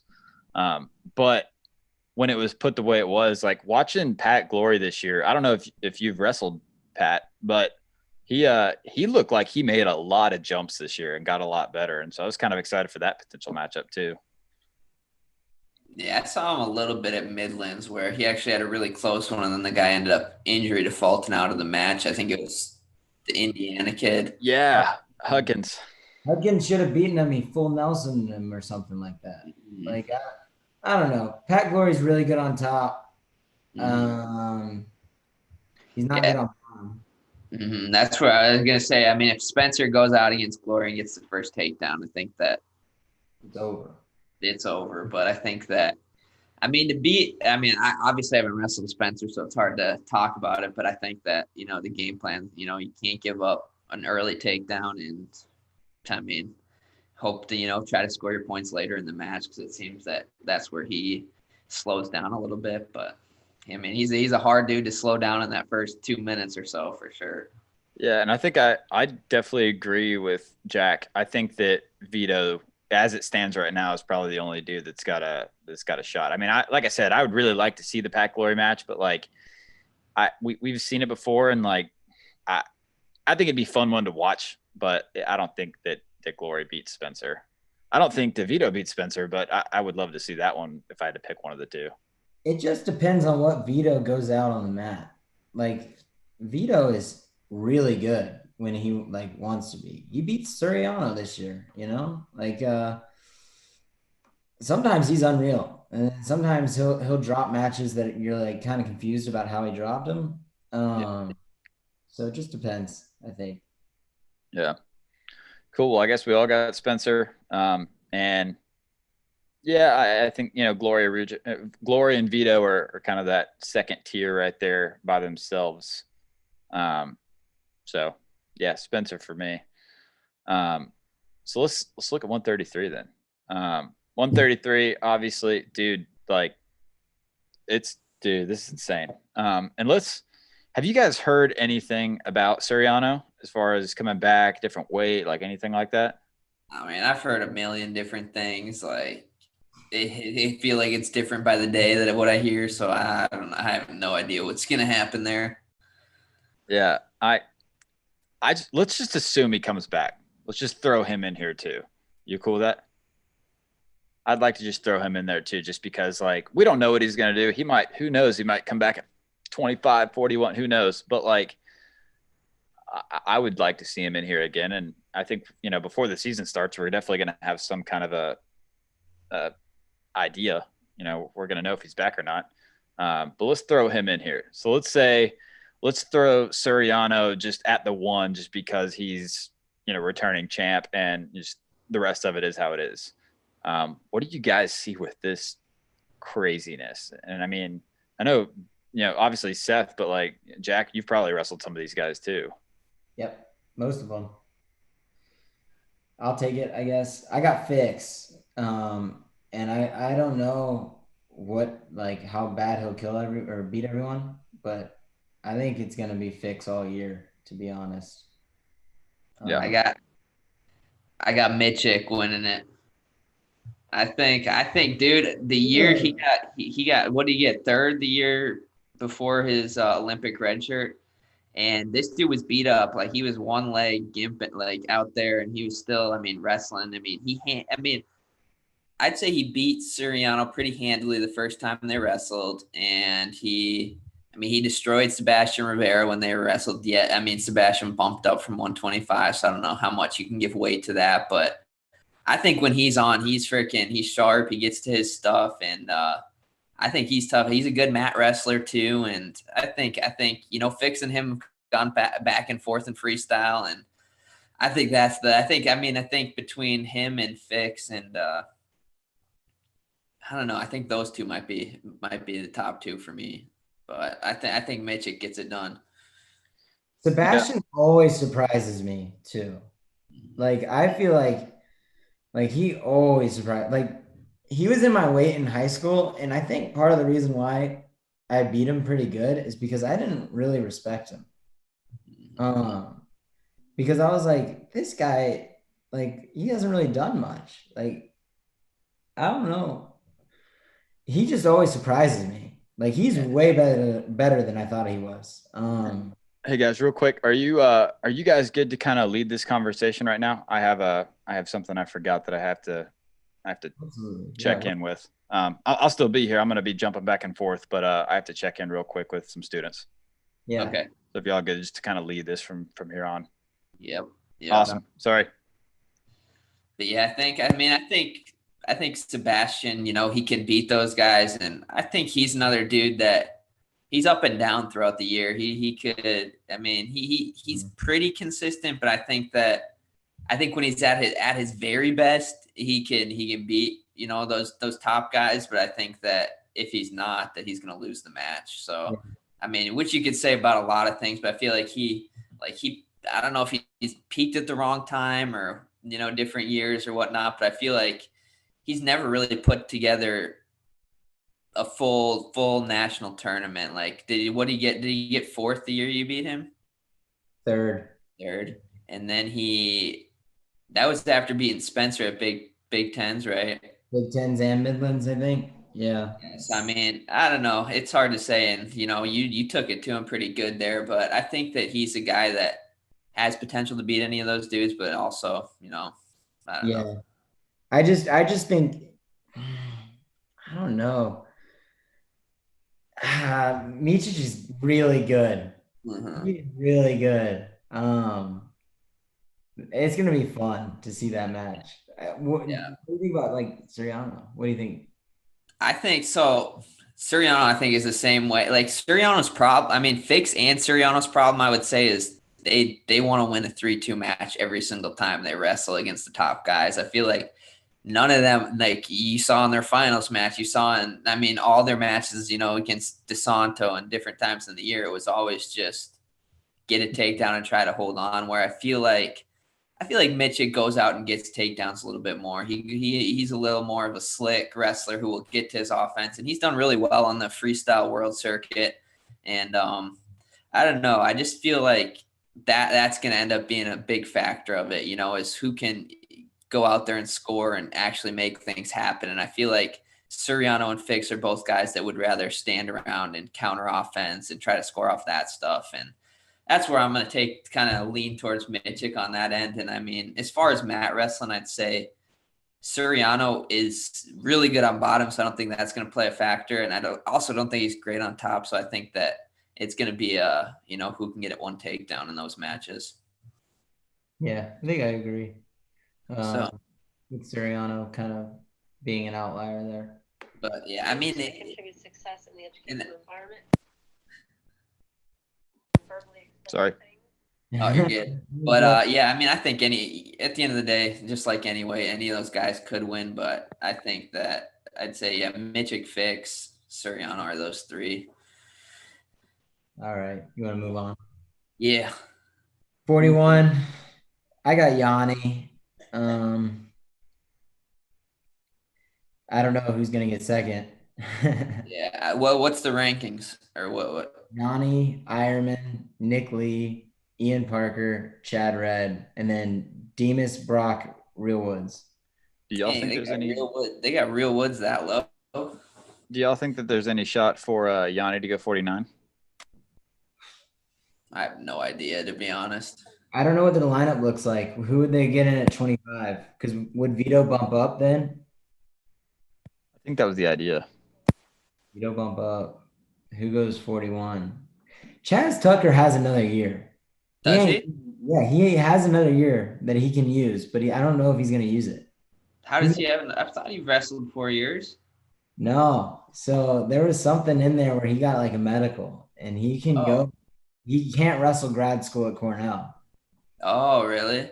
Yeah. So he could go somewhere else and wrestle. Wow. That's crazy. I did not know that. Yeah. Yeah, we trained together a little bit because he had an internship in Virginia. So we really. Yeah, he was a super. He was always steady, just winning matches. Yeah, I feel bad for him. He's another guy that, I felt bad for when nationals didn't happen. Yeah. He's the hardest person to score on. Really? I ever wrestled. Oh my gosh, yeah. Just stays in position. He's freaking. Yeah. There was no scoring on him. But 141. I'd say Yanni front runner, and then I gotta say I'd say Nick Lee too. The way that Nick Lee looked at the U.S. Open, he looked like a monster there. Him and Pletcher were head and hands above everybody else this year, and then I'd say Real Woods is my I think those three. Ironman, he can catch anybody. He can score from a lot of positions, but also, you want Nick Lee tore him up at U.S. Open. I think that against guys. I didn't know they wrestled.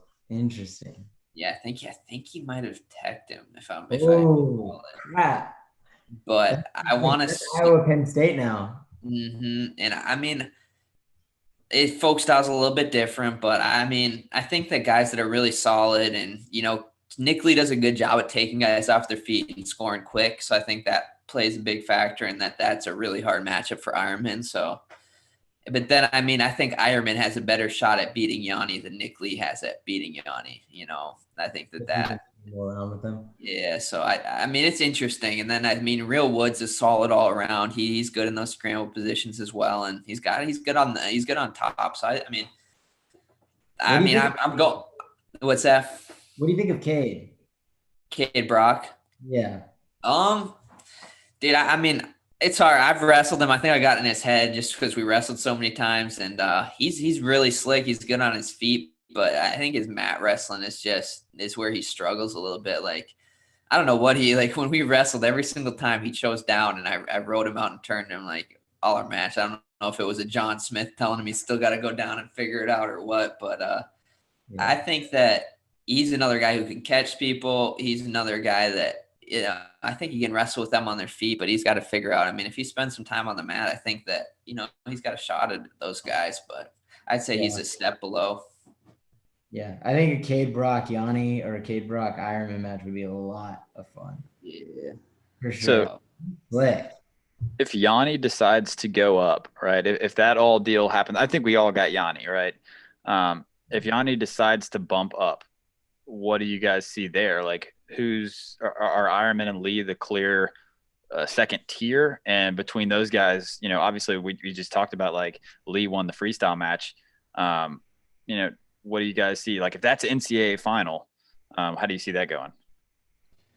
I mean, so my next two choices would be Nickley and Real Woods. Those would be I don't know who I would pick to win it, but those would be my next kind of tier, and then Ironman after that. Dude, you're big on Real Woods. That's my boy. Yeah, I know. I've rolled with him a little bit. I went down to where was it? Out in New Mexico, and we kind of rolled a little bit. And he's got a good feel. He's hard to take down, and I mean, he was freaking. I couldn't scramble too much when we wrestled, but I mean, that was coming off my surgery. But he's good, man. I mean, you got to look. He only lost to Pletcher, and then the year before, as a true freshman, he only lost to Nickley, and he lost like 5-4 in the scuffle final, something like that. So I mean, his two losses are Nickley and Luke Pletcher in 2 years of college. So yeah, and he's beaten some decent guys too. So I think he's just under the radar because Stanford doesn't wrestle, a lot of the big schools. So yeah, I know, man, it stinks. I know. Vegas? I don't think they were at Vegas. This scuffle, I think, is their big one. All those Western schools should be at Vegas. That tournament is freaking loaded. Oh, I know. It's crazy. That's one I always wish I could have wrestled in. Man, it was like my year when I was at 33, it was like 13 of the top 20 were my bracket. Yeah, I remember watching that. It's like, holy smokes. And then I wrestled DeSanto twice there and was bleeding after every match. I think I got Ironman if Yanni's out. I think the transfer is a good move. Every time I've seen him since he's transferred, he seems super like happy there. And I think how you're feeling outside of wrestling is big. Hey, go watch him in Nickley's U.S. Open match, and then maybe I'll change my mind. Yeah, maybe that'll change my mind for sure. We want to move on. Yeah, this one's interesting. I was talking about it with my dad last night. I was like, I don't know who I have for 49. So I'm going to read you top 5, and then I'll just say other guys that can be in there. Sasso, O'Connor, Brock Mueller, Boo Llewellyn, Brayton Lee, and then Jarrett Deegan. Michael Carr is back from Illinois. Kanan Stores at 9. Reclearing at 11. Jaden Abbas, freshman, is back.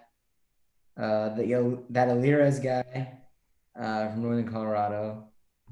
Wow. I mean, this weight class, like, I feel like there's not really a guy that's above and beyond everyone else. Yeah, that's tough, man. Who you got? So I got Boo Llewellyn, and I thought he was going to win it this year, to be honest. I think if he's healthy, so he's always had shoulder issues. Yeah.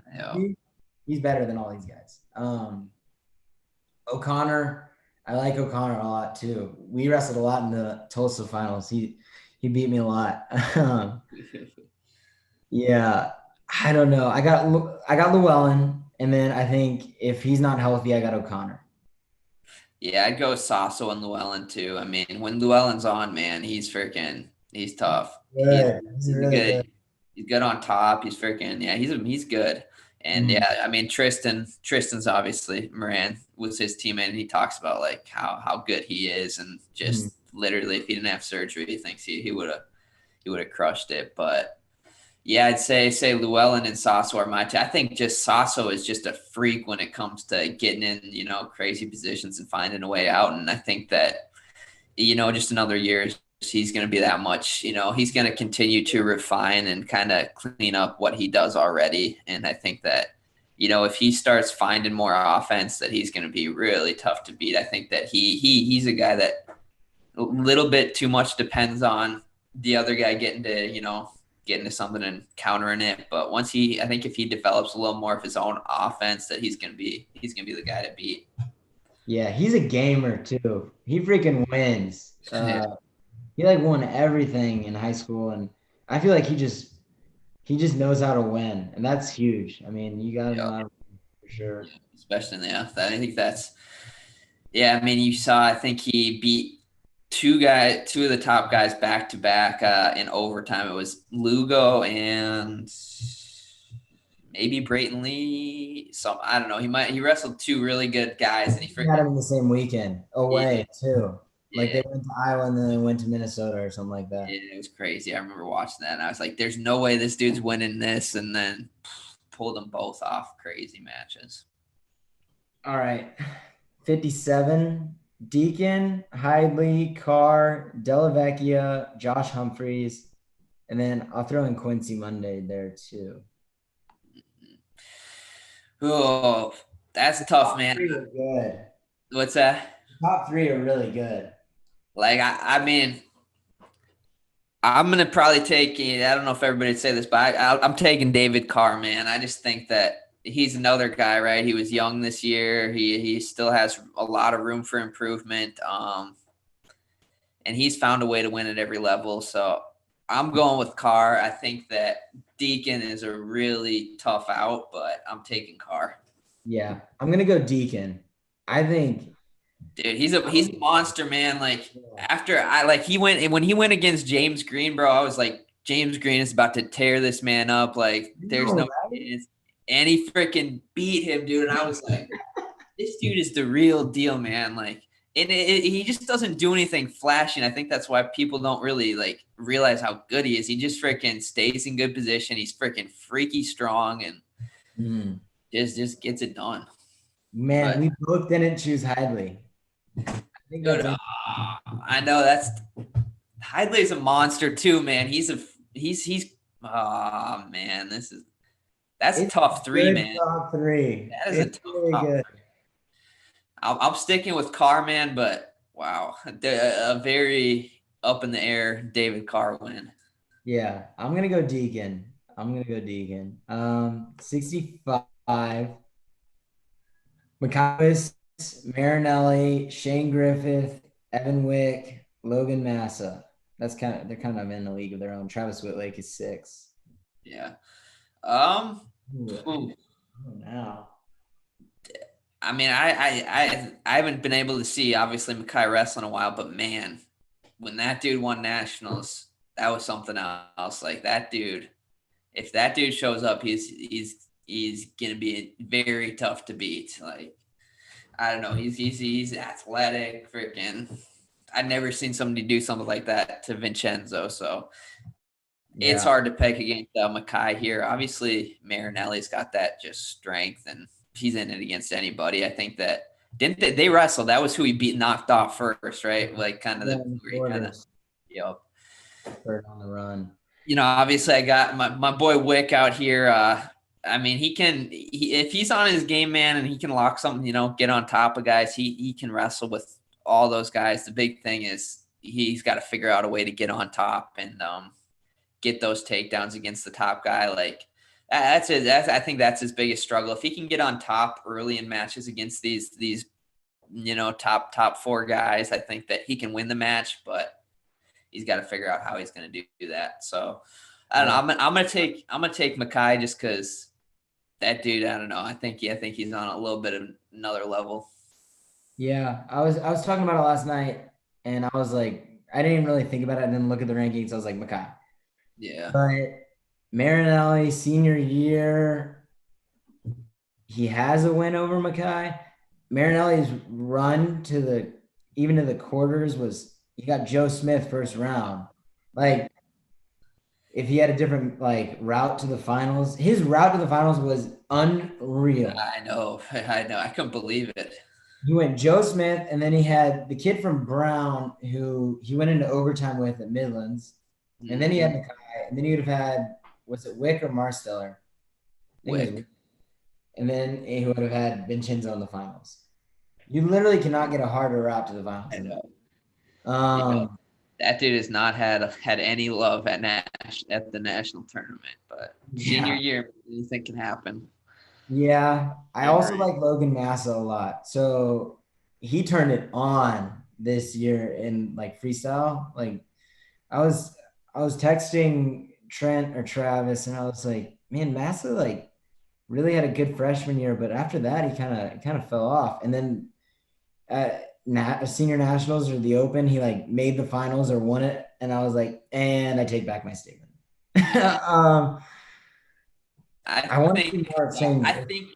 think he's a little bit more of a freestyler than than folk styler, just because straight for the fact that his main shot is just to freaking dive at a guy and freaking keep moving his feet and keep going into them. And I think in freestyle, right, that translates to a lot of push outs, a lot of different things, where in folk style it doesn't quite translate to those points. You know, you might get a stall call off of it. But I think that his style is definitely much more built for freestyle. But, you know, with that being said, right, if he can figure some things out, he's always tough and strong, and he's good at the weight. But yeah, I think that's kind of, I think he'll do well in freestyle for sure. I just don't see him beating Mackay though, or I don't think Marinelli either. Hey, I'm gonna throw my picks in there real quick. I'm kind of bouncing back and forth between something right now. I'm sorry, guys. Completely forgot it. It just like my reminder just didn't pop up. But real quick, I kind of left off at 49, so I'm just gonna give you guys my picks real quick and then let you guys continue to talk where you're at. 49, I think I heard that Jack took Llewellyn, and who did Seth take? I took Sasso. Yeah, so I'm going to be different. I'm taking Austin O'Connor. And I think O'Connor is just he's so good, man. And like he's right in there with all the top guys. I just like his style, like hard nose. He almost has that kind of like Iowa, like pushing forward, hard nose. Like he gets in that front head position in 99% of his matches, and he's really good off of it. I actually had him come into my room for a clinic over the summer, and he kind of showed that front head series, and I really liked it. And, you know, I live a mile away from the stadium, and I go and watch all those matches. And so maybe it's a little bit of bias, but, you know, there's nothing like watching Austin O'Connor go out there and pin, was it D'Angelo from Princeton, who's, you know, very highly rated guy, went out and pinned him in the first period. And then after every single match, including that one, he goes back like behind the stairs. Like you can still kind of see him, but he's behind the stairs and he grabs some random dude. It doesn't matter if it's the 25 pounder or like a heavyweight. And he's just like going hard, going takedowns on the gym floor in the background. Like just the dude, I don't think I've ever personally seen a more driven guy. And so I got him at 49. 57. I'm sorry, but I'm going to go another North Carolina guy. I got Hidley. He's just, that match with Deacon is going to be awesome the next time. You know, Deacon got Hidley last time, right? But he's just the model of consistency, right? He's always one of those really top guys right in there, whereas Deacon has kind of wavered a little bit here and there. Thoughts on David Carr there? I think David Carr is awesome. I think that he's on tier 2 by himself. I don't think that he's really. You don't even think he's on the same tier as Deacon and Hidley? I don't think he's going to get in there. I definitely think he's on the same tier as those two. I think he is too. I think it's those three and then kind of everyone else. Honestly, I think the next tier after those three guys is Quincy. Yeah, And Quincy's tough, man. Josh Humphreys, but I think Quincy's really good. And I think that we're going to see that next year for sure. Mm-hmm. I agree. Quincy's really good. He actually, Quincy graduated from the high school that I teach at. Yeah, because he's on the same team as Beltry. Yeah. So he graduated, you know, I see his picture on the wall every day walking around the school.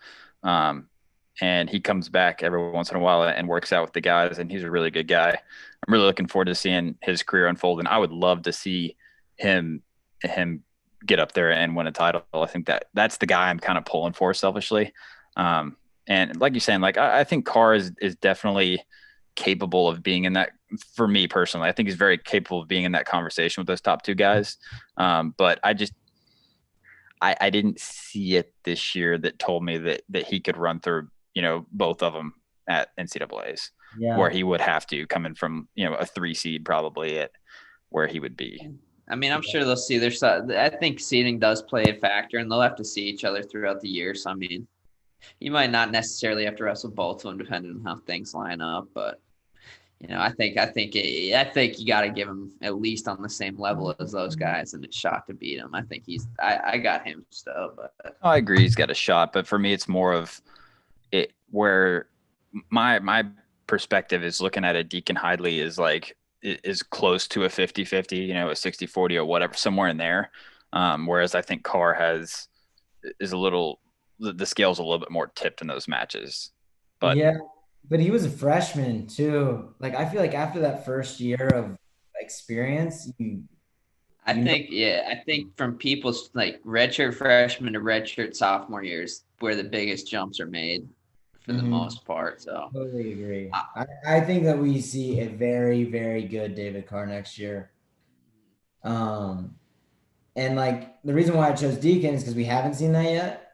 And so I kind of picked the safe bet. Also, I like to see Quincy too, because Quincy's pretty young too, right? That was his first year where he jumped. He went from freshman to sophomore year, and he went from unranked, like kind of like outside of the rankings, to top 5 for most of the year. Yeah, and sorry, I didn't mean to bog you guys down too much, but 65 as well. Mackay, man, it's hard. Like I think in my head, it's like Mackay, but at the same time, how many times have we seen a freshman, come out and just blow the top off of it, and then maybe, the majority of them end up doing well, but like, a guy that pops in my head is Sertzis, right? Sertzis came out and won a national title as a freshman, and then, kind of, he had different things he had to deal with, but kind of tailed off later. Yeah. And so like, it's the not knowing, like the talent's there. The guy's just amazing. But I don't know how much I want to commit to it yet. And like, there's a bunch of guys in this weight like that, right? Shane Griffith, Travis Whitlake, I think are also guys that could be in that conversation. But I don't know how to feel about him. It's hard. I'd say I'd give it. I mean, you got to look at, so like you look at a guy like Sertzis or Tomasello who won it their first year and then, didn't do, never won it again. But you got to look at the way they did it. Like Mackay was on another, he was destroying those guys. He was destroying really good guys at the NCAA tournament where, you look at Sertzis, he beat 4 guys in overtime. And you look at Tomasello, he had all 1 point, couple point matches. But Mackay just went out there and put it on these dudes. It wasn't like, it wasn't like he was squeaking on by. He was putting it on them, man. So I think that for that alone, I give him a step above right now. Yeah. I just like Marinelli in the last year. Mackay's really good though, and a year of a red shirt. How much better is he? I want to see Marinelli do it. I really do. Like I'm rooting for him. I think that's like one of the only picks where I'm actually like rooting for the guy. Yeah. I agree. I really want to see Marinelli. I think for me, like even though I'm kind of wavering on it, I think the pick is Mackay for me right now. But I really want to see Marinelli because, like you guys said, he's had murderer's row at NCAAs the last couple of years. So I really want to see, a normal path for him.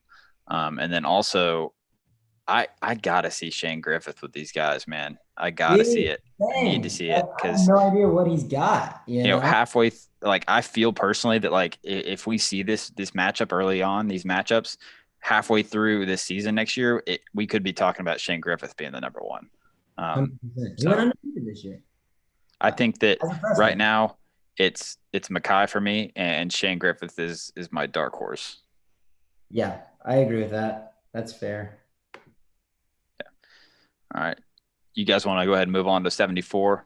And whoever was kind of taking it over can take it over again. We got Kimmerer, Miles Amin, Mikey Labriola, Caleb Romero, Anthony Valencia is back. How is he still got years of old out here? Oh my gosh. Carter is I'm pretty sure me and him, I thought we graduated the same year, but I could be wrong. I don't know.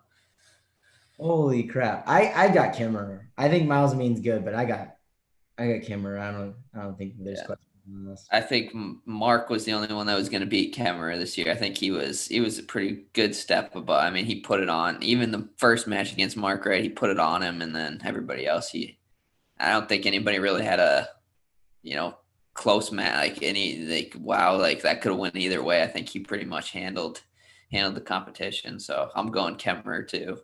Awesome. That was quick. Yeah, that was right too. 84. This one, the next two are interesting for me. Yeah. Actually, maybe not. Max Dean, Hunter Bolin, Trent Hiley, Lou Duprez, Nino Bonacorsi. 6 is Aaron Brooks. Oof. I don't know. I got to think on that. I know, right? Who's your top tier? right here. Oh man, I don't know. Like if I mean, Aaron Brooks showed some flashes of being tough or being a contender, but I don't know if I'm ready to take him yet.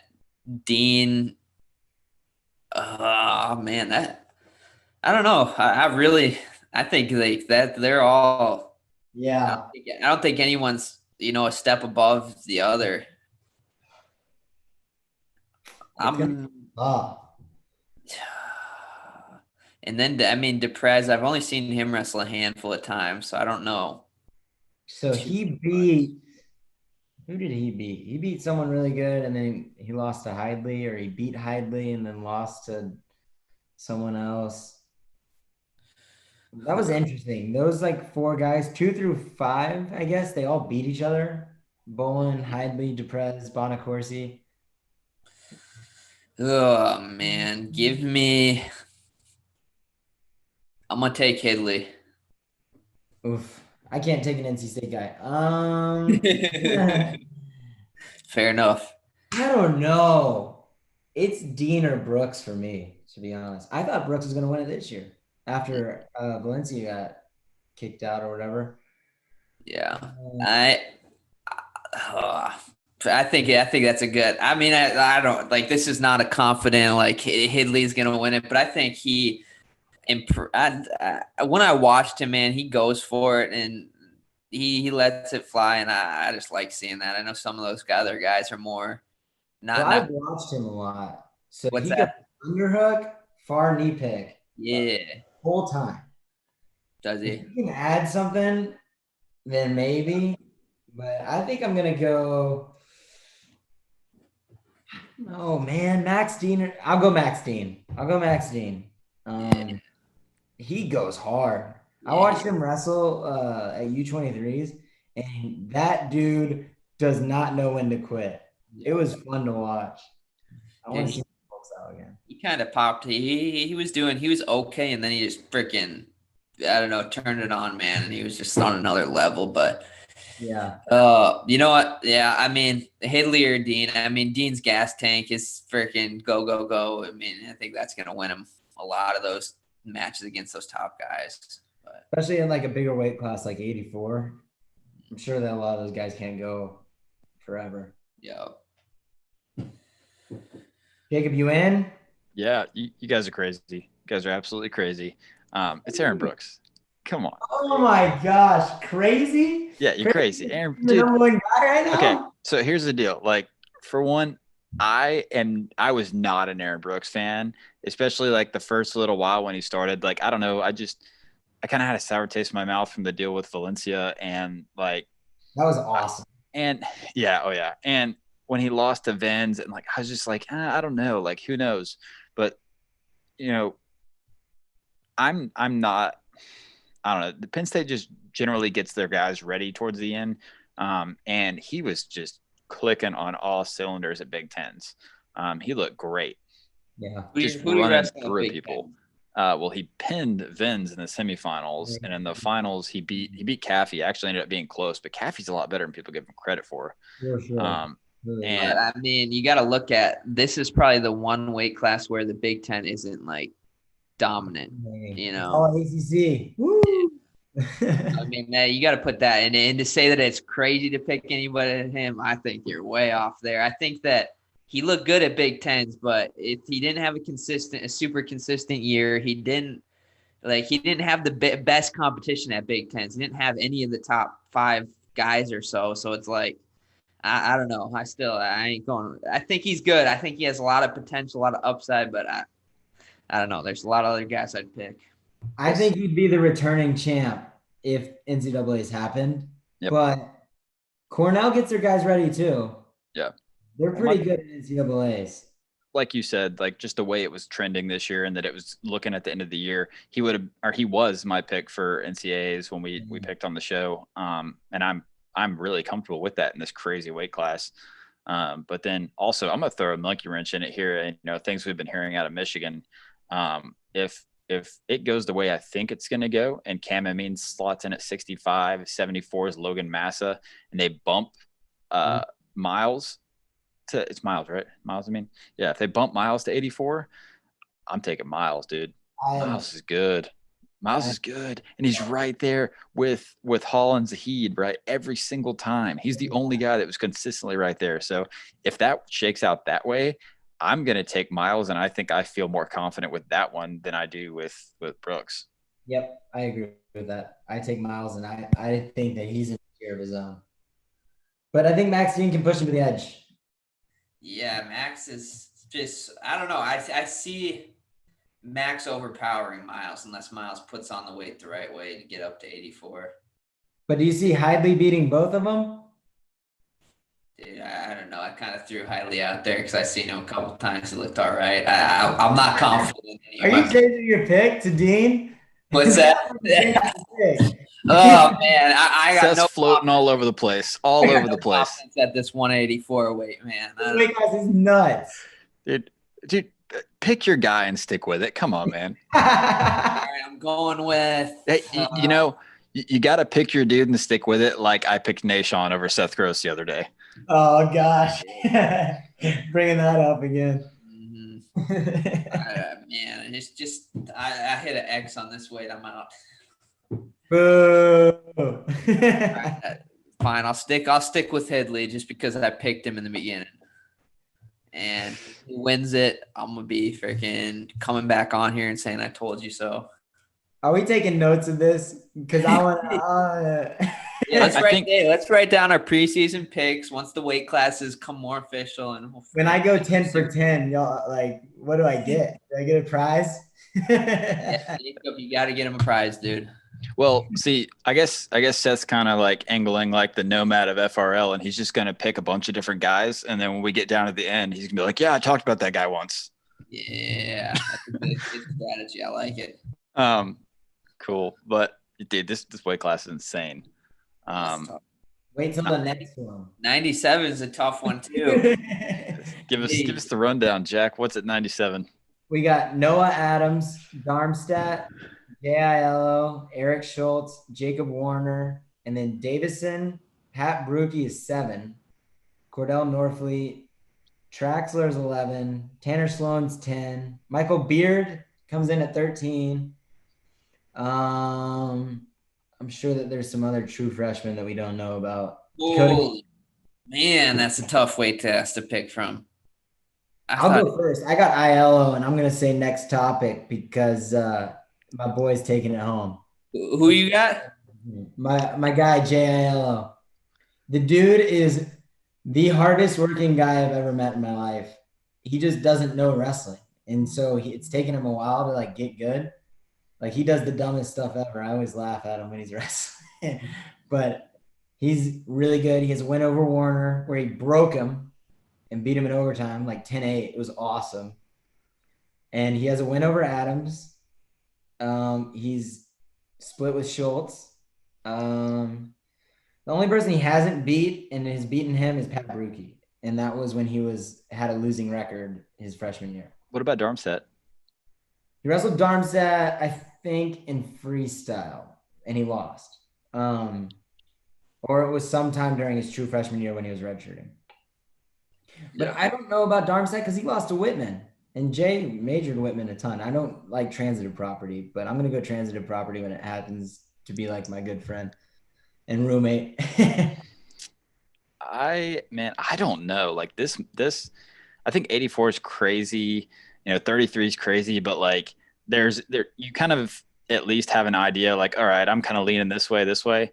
I don't know in this one, man. It's like, it's all over the place. I mean, I can see, let's see, like the first 7 I can be okay with, like almost any of those guys. If you were just like, yeah, maybe not projections or predictions right now, but like at the end of the year, if those top 7, if one of those guys stood on the top of the podium, I would be like, okay, that's fine.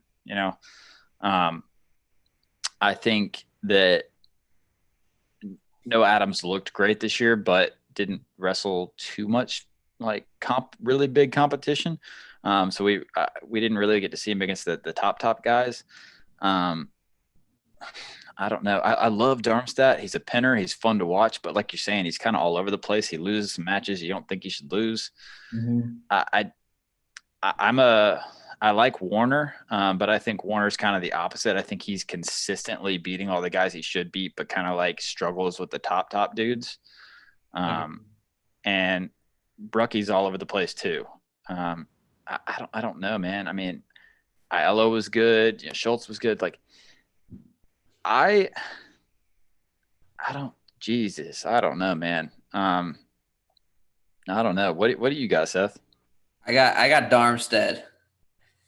I think he if he can, he's got some, I don't know, if he can clean his stuff up and kind of become a little bit more consistent, I think he can put people in danger from a lot of different positions, and his length is just at that weight is really, a factor that I think could play into it. But it's not a confident, I think there's nobody that can beat him once again, but I'm going with Darmstead.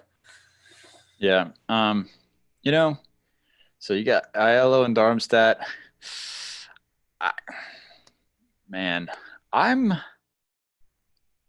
Don't pick Noah Adams because I feel like that's where you're leaning. I'm telling you, if Jay wrestles Noah Adams in the NCAA tournament, it will be a 6-point or higher win.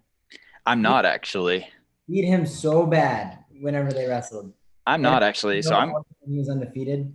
I think that if you beat someone that bad, you've got a mental edge for sure. I think that there's two dudes that are kind of standing out to me for different reasons. And you know what? Screw it. I'm going Eric Schultz. Good pick. I liked Eric Schultz a lot this year, man. He was one of the guys for me personally that like when we were going through the year, he was really under the radar for me. I was like, oh yeah, Eric Schultz is good. Like he's like a fringe All-American kind of guy. But when we got towards the end, man, he was really giving it to some people. And, he was probably one of the only dudes to really hang with Colin Moore and push him.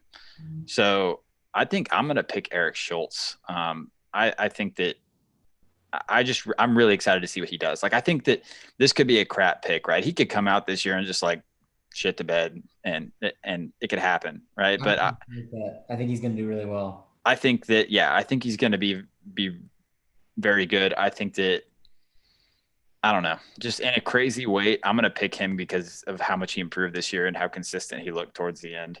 But my dark horse guy, I liked Lucas Davidson, man. He was, I don't know, he was just another guy that kind of like stood out a little bit to me that won some big matches and kind of caught my eye earlier in the year. I think the top 4 guys are really the guys that could, maybe even top 5, that could really step in and win the weight class. But I think 6 and 7 with Davison and Brucky, I think those guys could step up and do something too. I think Brucky's my second. If something happens to Jay, I got Brucky. My second pick's my dude Tanner Sloan. Yeah. There you go. He was, I don't know if something was up, injury or what this year, but he looked off this year. But like his true freshman year, dude, he teched Jacob Warner. He beat Brucky at Midland. Oh, he lost to Brucky in the Midland finals. But I don't know, man. I think he gets it. He's really good on top, and that's kind of his. And he can scramble for a big guy. But I don't know what was going on with him this last year. But I think he's my dark horse pick. I think another dude that really needs to be thrown into the mix, and like I can see how he's down this far in the rankings, but Dakota Gear, dude. Dakota Gear was really good 2 years ago. He was the guy that, remember when that whole Oklahoma State lineup thing was going on and everybody's like thinking and they're crazy. Like, why in the world would they kick Chandler Rogers out and all this kind of stuff? Like Dakota Gear was kind of the guy that when the lineup shook out, you were like, like, why did they put him in? Like the other guys probably were more for sure All-Americans. And he was the only dude that All-Americaned out of that group. And so I think he should be a little bit higher on this. I see why he's down this far because he kind of had like a rocky end. But I think he could be up higher. I also think Michael Beard had a really good redshirt year for Penn State. So he's a guy to watch out for. Another guy that's not ranked, and he like tore his ACL past 2 years. But Holschlag. What? You think Holschlag? No, Nick Reenan. Oh, Reenan. His past 2 years, he's torn his ACL. Forgot about Reenan. And healthy Nick Reenan made the final X. Mhm. Healthy Nick Reenan might be a level above all these guys. You know. I agree. Yeah. He's really good. It's that health issue. And I Yeah, mean, if he's healthy, he does it, I think. I think he could definitely be in there. All right, so let's go to the last one. Right. So very last one. Gable, Paris, Cassiope, Stencil, Hilger, Wood, Slava something. I don't know how to say his name. I'm sorry. But he was good for Harvard. The Harvard guy, he was good. Orndorff's at Ohio State now. There's a lot of good heavyweights. Heavyweights is kind of a weight class that, and like historically wasn't too fun to watch. You kind of usually have like one guy that dominates, and it's not as much fun for the fans. But we've really been getting a big influx of athletic heavyweights, and it's really been changing a lot recently. I think Cassiope's more of the like old school heavyweight style. He's not as big as maybe some of the old school ones, but I think he's more that style. Whereas Stevenson, Paris, Hilger, these guys are very athletic. Hilger freaking riding legs as a heavyweight is insane. Paris, dude, he looks scary this year. And I said it on one of our episodes earlier. I'm not a Gable fan, and it's for me, it's just because like I like watching him wrestle, but I really like, I don't know, like as a coach, I teach my kids to be, respectful of everybody they wrestle, and like just I, I think that he gets a little cocky, and obviously he has a right to. He's really good, right? But I don't know, and I just, between those two guys, it was a really good match when it happened, and I would have loved to see it again. And the levels that Mason Parrish jumped from year one to year two. I'm just going to go out there. I'm going to put Paris. I'm going to say Paris at heavyweight next year. I think Gable's amazing. I think Gable's the heavyweight to beat. But dude, that was a monstrous jump for Paris from year one to year two. Dude, I mean, Paris is good, man. Gable's the dude to beat, straight up. Like, yeah, he's got some antics or whatever, but this dude's on another level, man. Like, he toys with some, like Cassiope, man. He was toying with him. Like, he was like, "Oh, I'm gonna score now. I'm gonna score." Like, this dude's on another level, and I think he's the guy that's gonna, has a good shot to make an Olympic team this next year. I mean, he I don't know, man. And he figured he continues to get better. He said I don't know if you saw recently, but he's put on 25 pounds of muscle. This is like, you can see, like, if he's able, if Gable is a full size heavyweight, man, that's a scary sight. Yeah. And then like, I've obviously watched Gable wrestle, Hilger wrestled Gable, wrestled Paris. Like, he got pretty beat up by Gable. I mean, he's got some work to do, but he could have, and he could have beat Paris. Who did you say Gable beat up? Hilger. Oh, okay. I thought you were just telling me that Gable beat up Mason, because he didn't beat him up. I said, but then Hilger. On that. What went down in that match? Because I thought he did. I thought he took him down like way more than he took him down. Maybe the score was close. I think that, I can't remember. I'm probably wrong, but I want to say it was like 2-1 takedowns for Gable, maybe. I think, or maybe 2-0. But I remember Paris got that one. I think it probably was a fireman's, where he put Gable on his back right at the end of the period. But Gable's the type of dude to just stop completely wrestling, Yeah, that's true. I don't know. Like, I really enjoyed watching how much Paris grew, and he got bigger too, right? You're talking about Gable getting bigger. Paris got a lot bigger, and he's working out hardcore. I mean, he's a big dude. I definitely see the weakness, because Gable is so dynamic and can score from so many different places, whereas Paris can as well, but he's more of that fireman's carry is more of his bread and butter. I don't know. Paris was destroying people and pinning everyone. I know they're not Gable Stevenson, but I think that Paris has a pinner's. I think he has better than a pinner's chance, but I'm saying, like, he has that kind of in his back pocket where he is a pinner, right? And he can't put people in those dangerous positions. And so I can see Gable. I'm not going to say he's going to paint Gable. I'm not going out there and putting that out there, right? But like, I'm saying that you got different kinds of wrestlers, and he's very dangerous, right? Very dangerous. Whereas like, I mean, obviously Gable's dangerous. So basically, you're saying Gable's a better wrestler, but he has the chance to catch him or something. I don't see a match where unless he does something like that, I don't see him wrestling head to head with Gable and winning the match like that. Like, so if you look at what they're good at, Gable's a little bit better. Like they're both athletic. Gable's a little bit more athletic. They're both, I think Gable's more dynamic. He's got more, he's just got more stuff in his bag. And you've seen him wrestle with dudes like Gwizdowski. You've seen him beat Tony Nelson, beat Don Bradley. To pick, I don't know. I think it's ridiculous to pick against Gable at this point until proven otherwise. I think. Go ahead, Jack. Gable. And I think I got Gable for the Hodge. Unless they give it to Spencer back to back.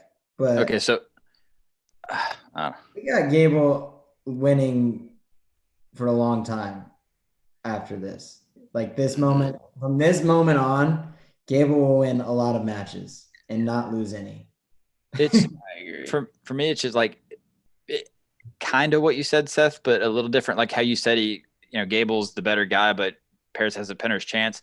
I think it's kind of that, but it's a little bit more. Like it's not like I'm not saying that the only way Paris is going to beat Gable is by a pin, right? But I'm saying that I can see Paris is the only one that's hanging close with him, right? And if you're hanging close with him, I'm saying he's within one 4-point move, right? And so I'm saying that's his path to victory, not necessarily a pin, but like he's got to get one of those big moves to win. And I think it can happen. I just, for me, I'm picking him first of all because I want to be different than you guys and just pick all the regular ones. Hey, you picked first, dude. You didn't know. You just everyone. Well, come on, tell me you guys weren't going to pick Gable. Yeah, I think that you don't like Gable's antics sometimes. It plays into it. It definitely does. But I respect the cocky guys because it is hard, man. Everyone hates you. Like I tried to be cocky for a little bit. It did not go well. It's like I don't hate the guy or anything.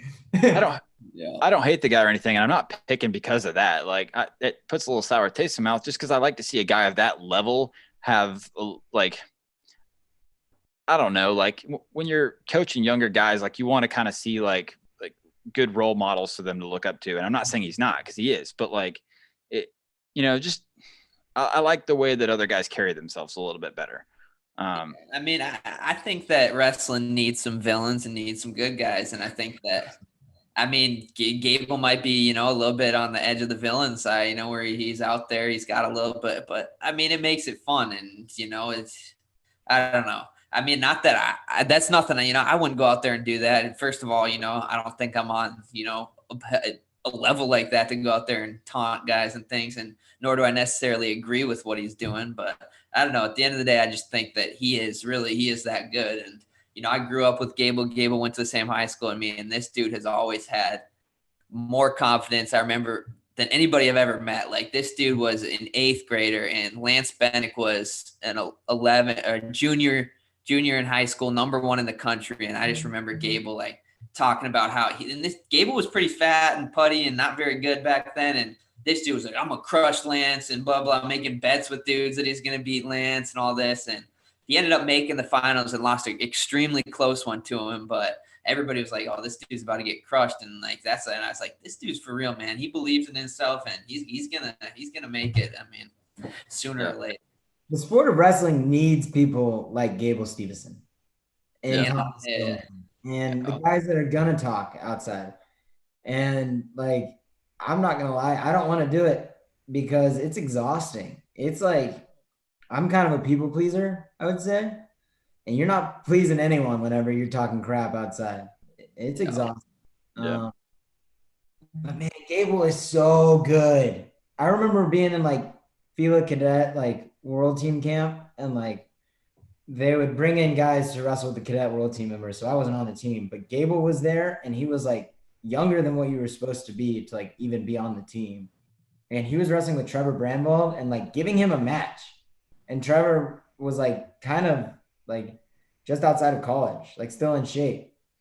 And I remember seeing that and I'm like, wow, this guy is for real. And then he almost beat Gwiz. And like, it's not like heavyweights are doing a ton of like turns and tilts and like heavyweight things. Like, it's pretty much a takedown match in heavyweight and freestyle. So I don't know, man. Just first of all, you're not going to change my mind, okay? I'm not trying to change your mind. I'm just letting you know that you're completely wrong. No, I'm not wrong. Change your mind. I'm trying to help you. No, see, it's no.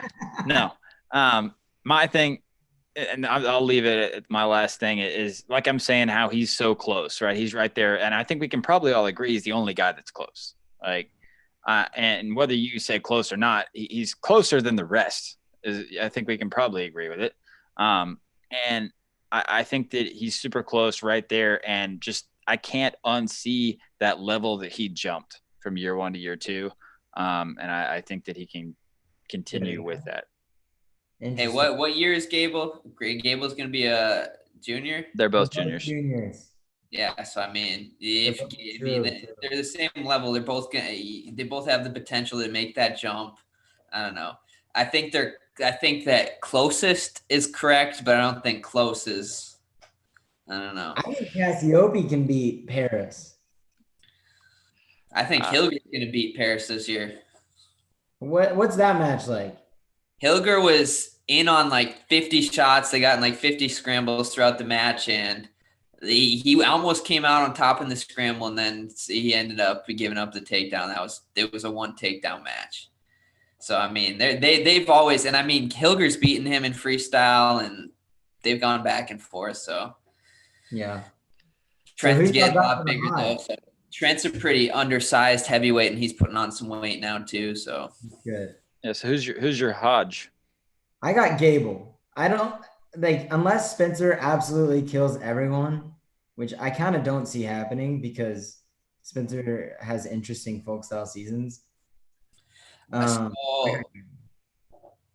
So the tough part is 25, pretty not super deep weight, right? I think that there's tougher competition at heavyweight compared to 25, but it depends. Like, what if one of those 33 pounders ends up going 25? Then, and that throws a wrench in it. But yeah. I don't know. That's a tough one to look at. I'm gonna go Spencer just because the weight class isn't super deep, and outside of the top 2 or so, I can see him crushing those dudes pretty easily, but I don't know.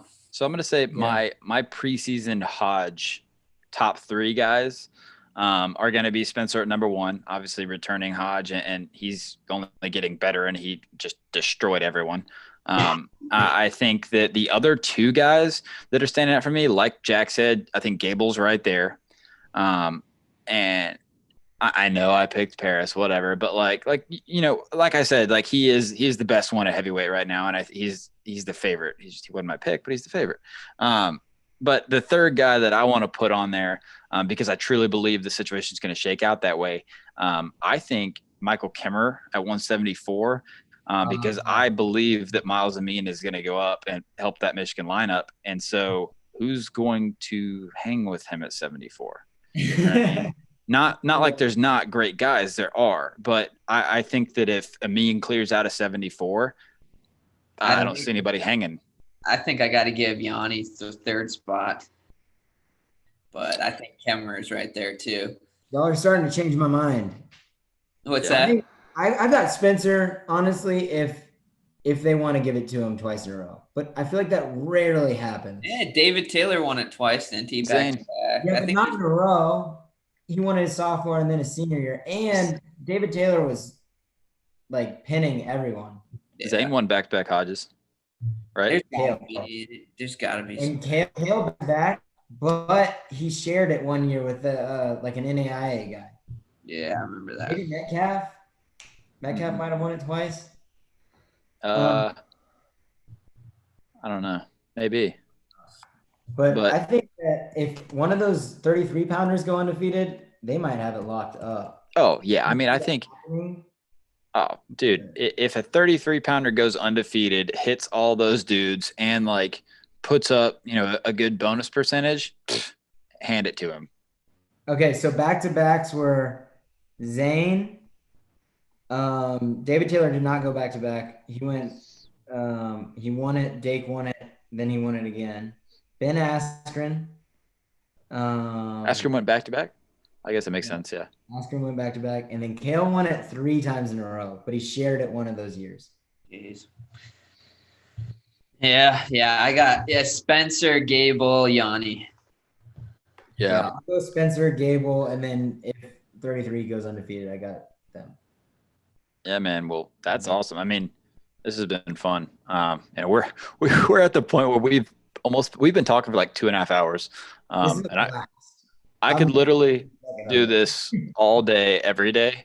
I think just in the interest of having decent episodes, we might have to stop it here in a minute.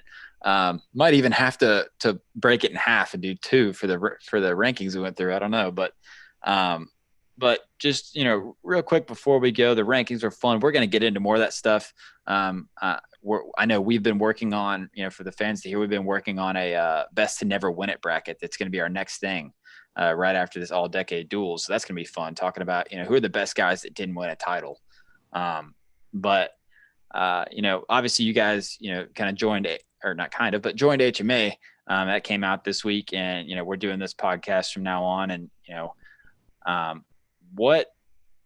what reason did you guys have for joining on and doing this? Because I know both of you guys have a lot of stuff to do with your time.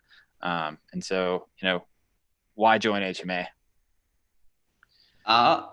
Just, like you said, I love talking wrestling, chat, I don't always, I'm with my fiance a lot and different, not always around guys people that want to talk wrestling. So always like chatting about it. And, and that's the big thing. And I think it can help grow the sport, just getting things out here. I think people like to hear things like this, and it's just something I enjoy. So that's the main thing. Absolutely. Yeah, I think that I love the sport of wrestling, so I want to talk about it all the time and listen to it too, So like when I was competing in college, like sometimes whenever I would see like a Flow Radio Live and something headline 125 or whenever I was at 133, I was like, maybe I'll listen. And then I'd regret listening because I don't know why they never picked me for anything over there. And then like I would enjoy doing it though. And so I want to give like other people more opportunities. And I think that people like Seth and I are not really in the podcast business, like those Flow Radio Live guys are great, but none of them have wrestling experience. Or I mean, Bader does, but like not on a really, really high level. That was my exciting. That was why I was super sorry. I didn't mean to cut you off, but like that's what I wanted to point out. What I was really excited about when you guys were into it is that, like Ben Askren on FRL. Now we kind of do have a guy that is very successful and is fun to listen to. But outside of that, there's not a lot, if any, successful college wrestlers, especially around this time that like, the younger kids that are really listening to these kind of things. There's not really any guys like you doing it. And so I think that that's really cool. And that it's just cool for like, if I was a, middle school, high school kid, I was an insane fan, and it would have been really cool to be able to listen to like, Stieber or Taylor or Dake or whatever, Metcalf, like on the radio, just in my spare time. I think it'd have been really cool. So I was excited about that. Yeah. I didn't mean to cut you off though. No, I was thinking, what about getting us 5 together and doing like a fantasy league? That could be heck yeah. I'm definitely down for that. And oh man, that'd be awesome. We'll definitely do some stuff like that. I know I know the WrestleStat guys, pretty good over this past year doing all the fantasy stuff. So they got an awesome platform, and we can definitely do that. But real quick before we go, finals of the all decade duels is this weekend. We are going to be recording with several special guests. We're trying, our best for this semifinal and final round to have a guest representing each team for the last couple of matches, and not just one special guest, but 2 now. So looking forward to that. We have number 1 Penn State taking on number 13 Wisconsin, who, Seth has punched through to the semifinals somehow. Man, they have a sick team. I mean, it's crazy. You look back at it and you're like, wow, how did the 13 seed make it? Obviously, Seth Gross was on the show, so they did this, but like really not. I mean, they're really good, man. Like a lot of these matches are can go either way, and it was cool to see them make it through and not just be a 1, 2, 3, 4. Penn State might be a big jump, but yeah, Penn State's so solid. That might stop everybody. Get 9 landmines for that one. Yeah, we need 10 landmines to take out Penn State. But on the other side, what we thought was going to happen is number 2 Iowa, number 3 Ohio State. And that's going to be a good duel. I know Iowa has a really good team and matches up against Ohio State really well. But Ohio State just beat the living tar out of Minnesota. So it's going to be really fun. So everybody make sure you tune in. We will be going live with those. And a little bit of a teaser going forward for the Iowa-Ohio State match. We're actually going to have 3 special guests. And one of them is going to be a Mr. Lee Roper. So that's going to be cool. So if you've been tuning in here in FRL, then get excited because Lee's not done. But anyways, from the HMA Fantasy guys, Jack Mueller, Seth Gross, I'm Jacob Hughley. Thank you guys for listening. We appreciate it. Make sure you follow us on social media. And we'll see you this weekend for the semis. Cool. So I'm going to pause the recording. Awesome.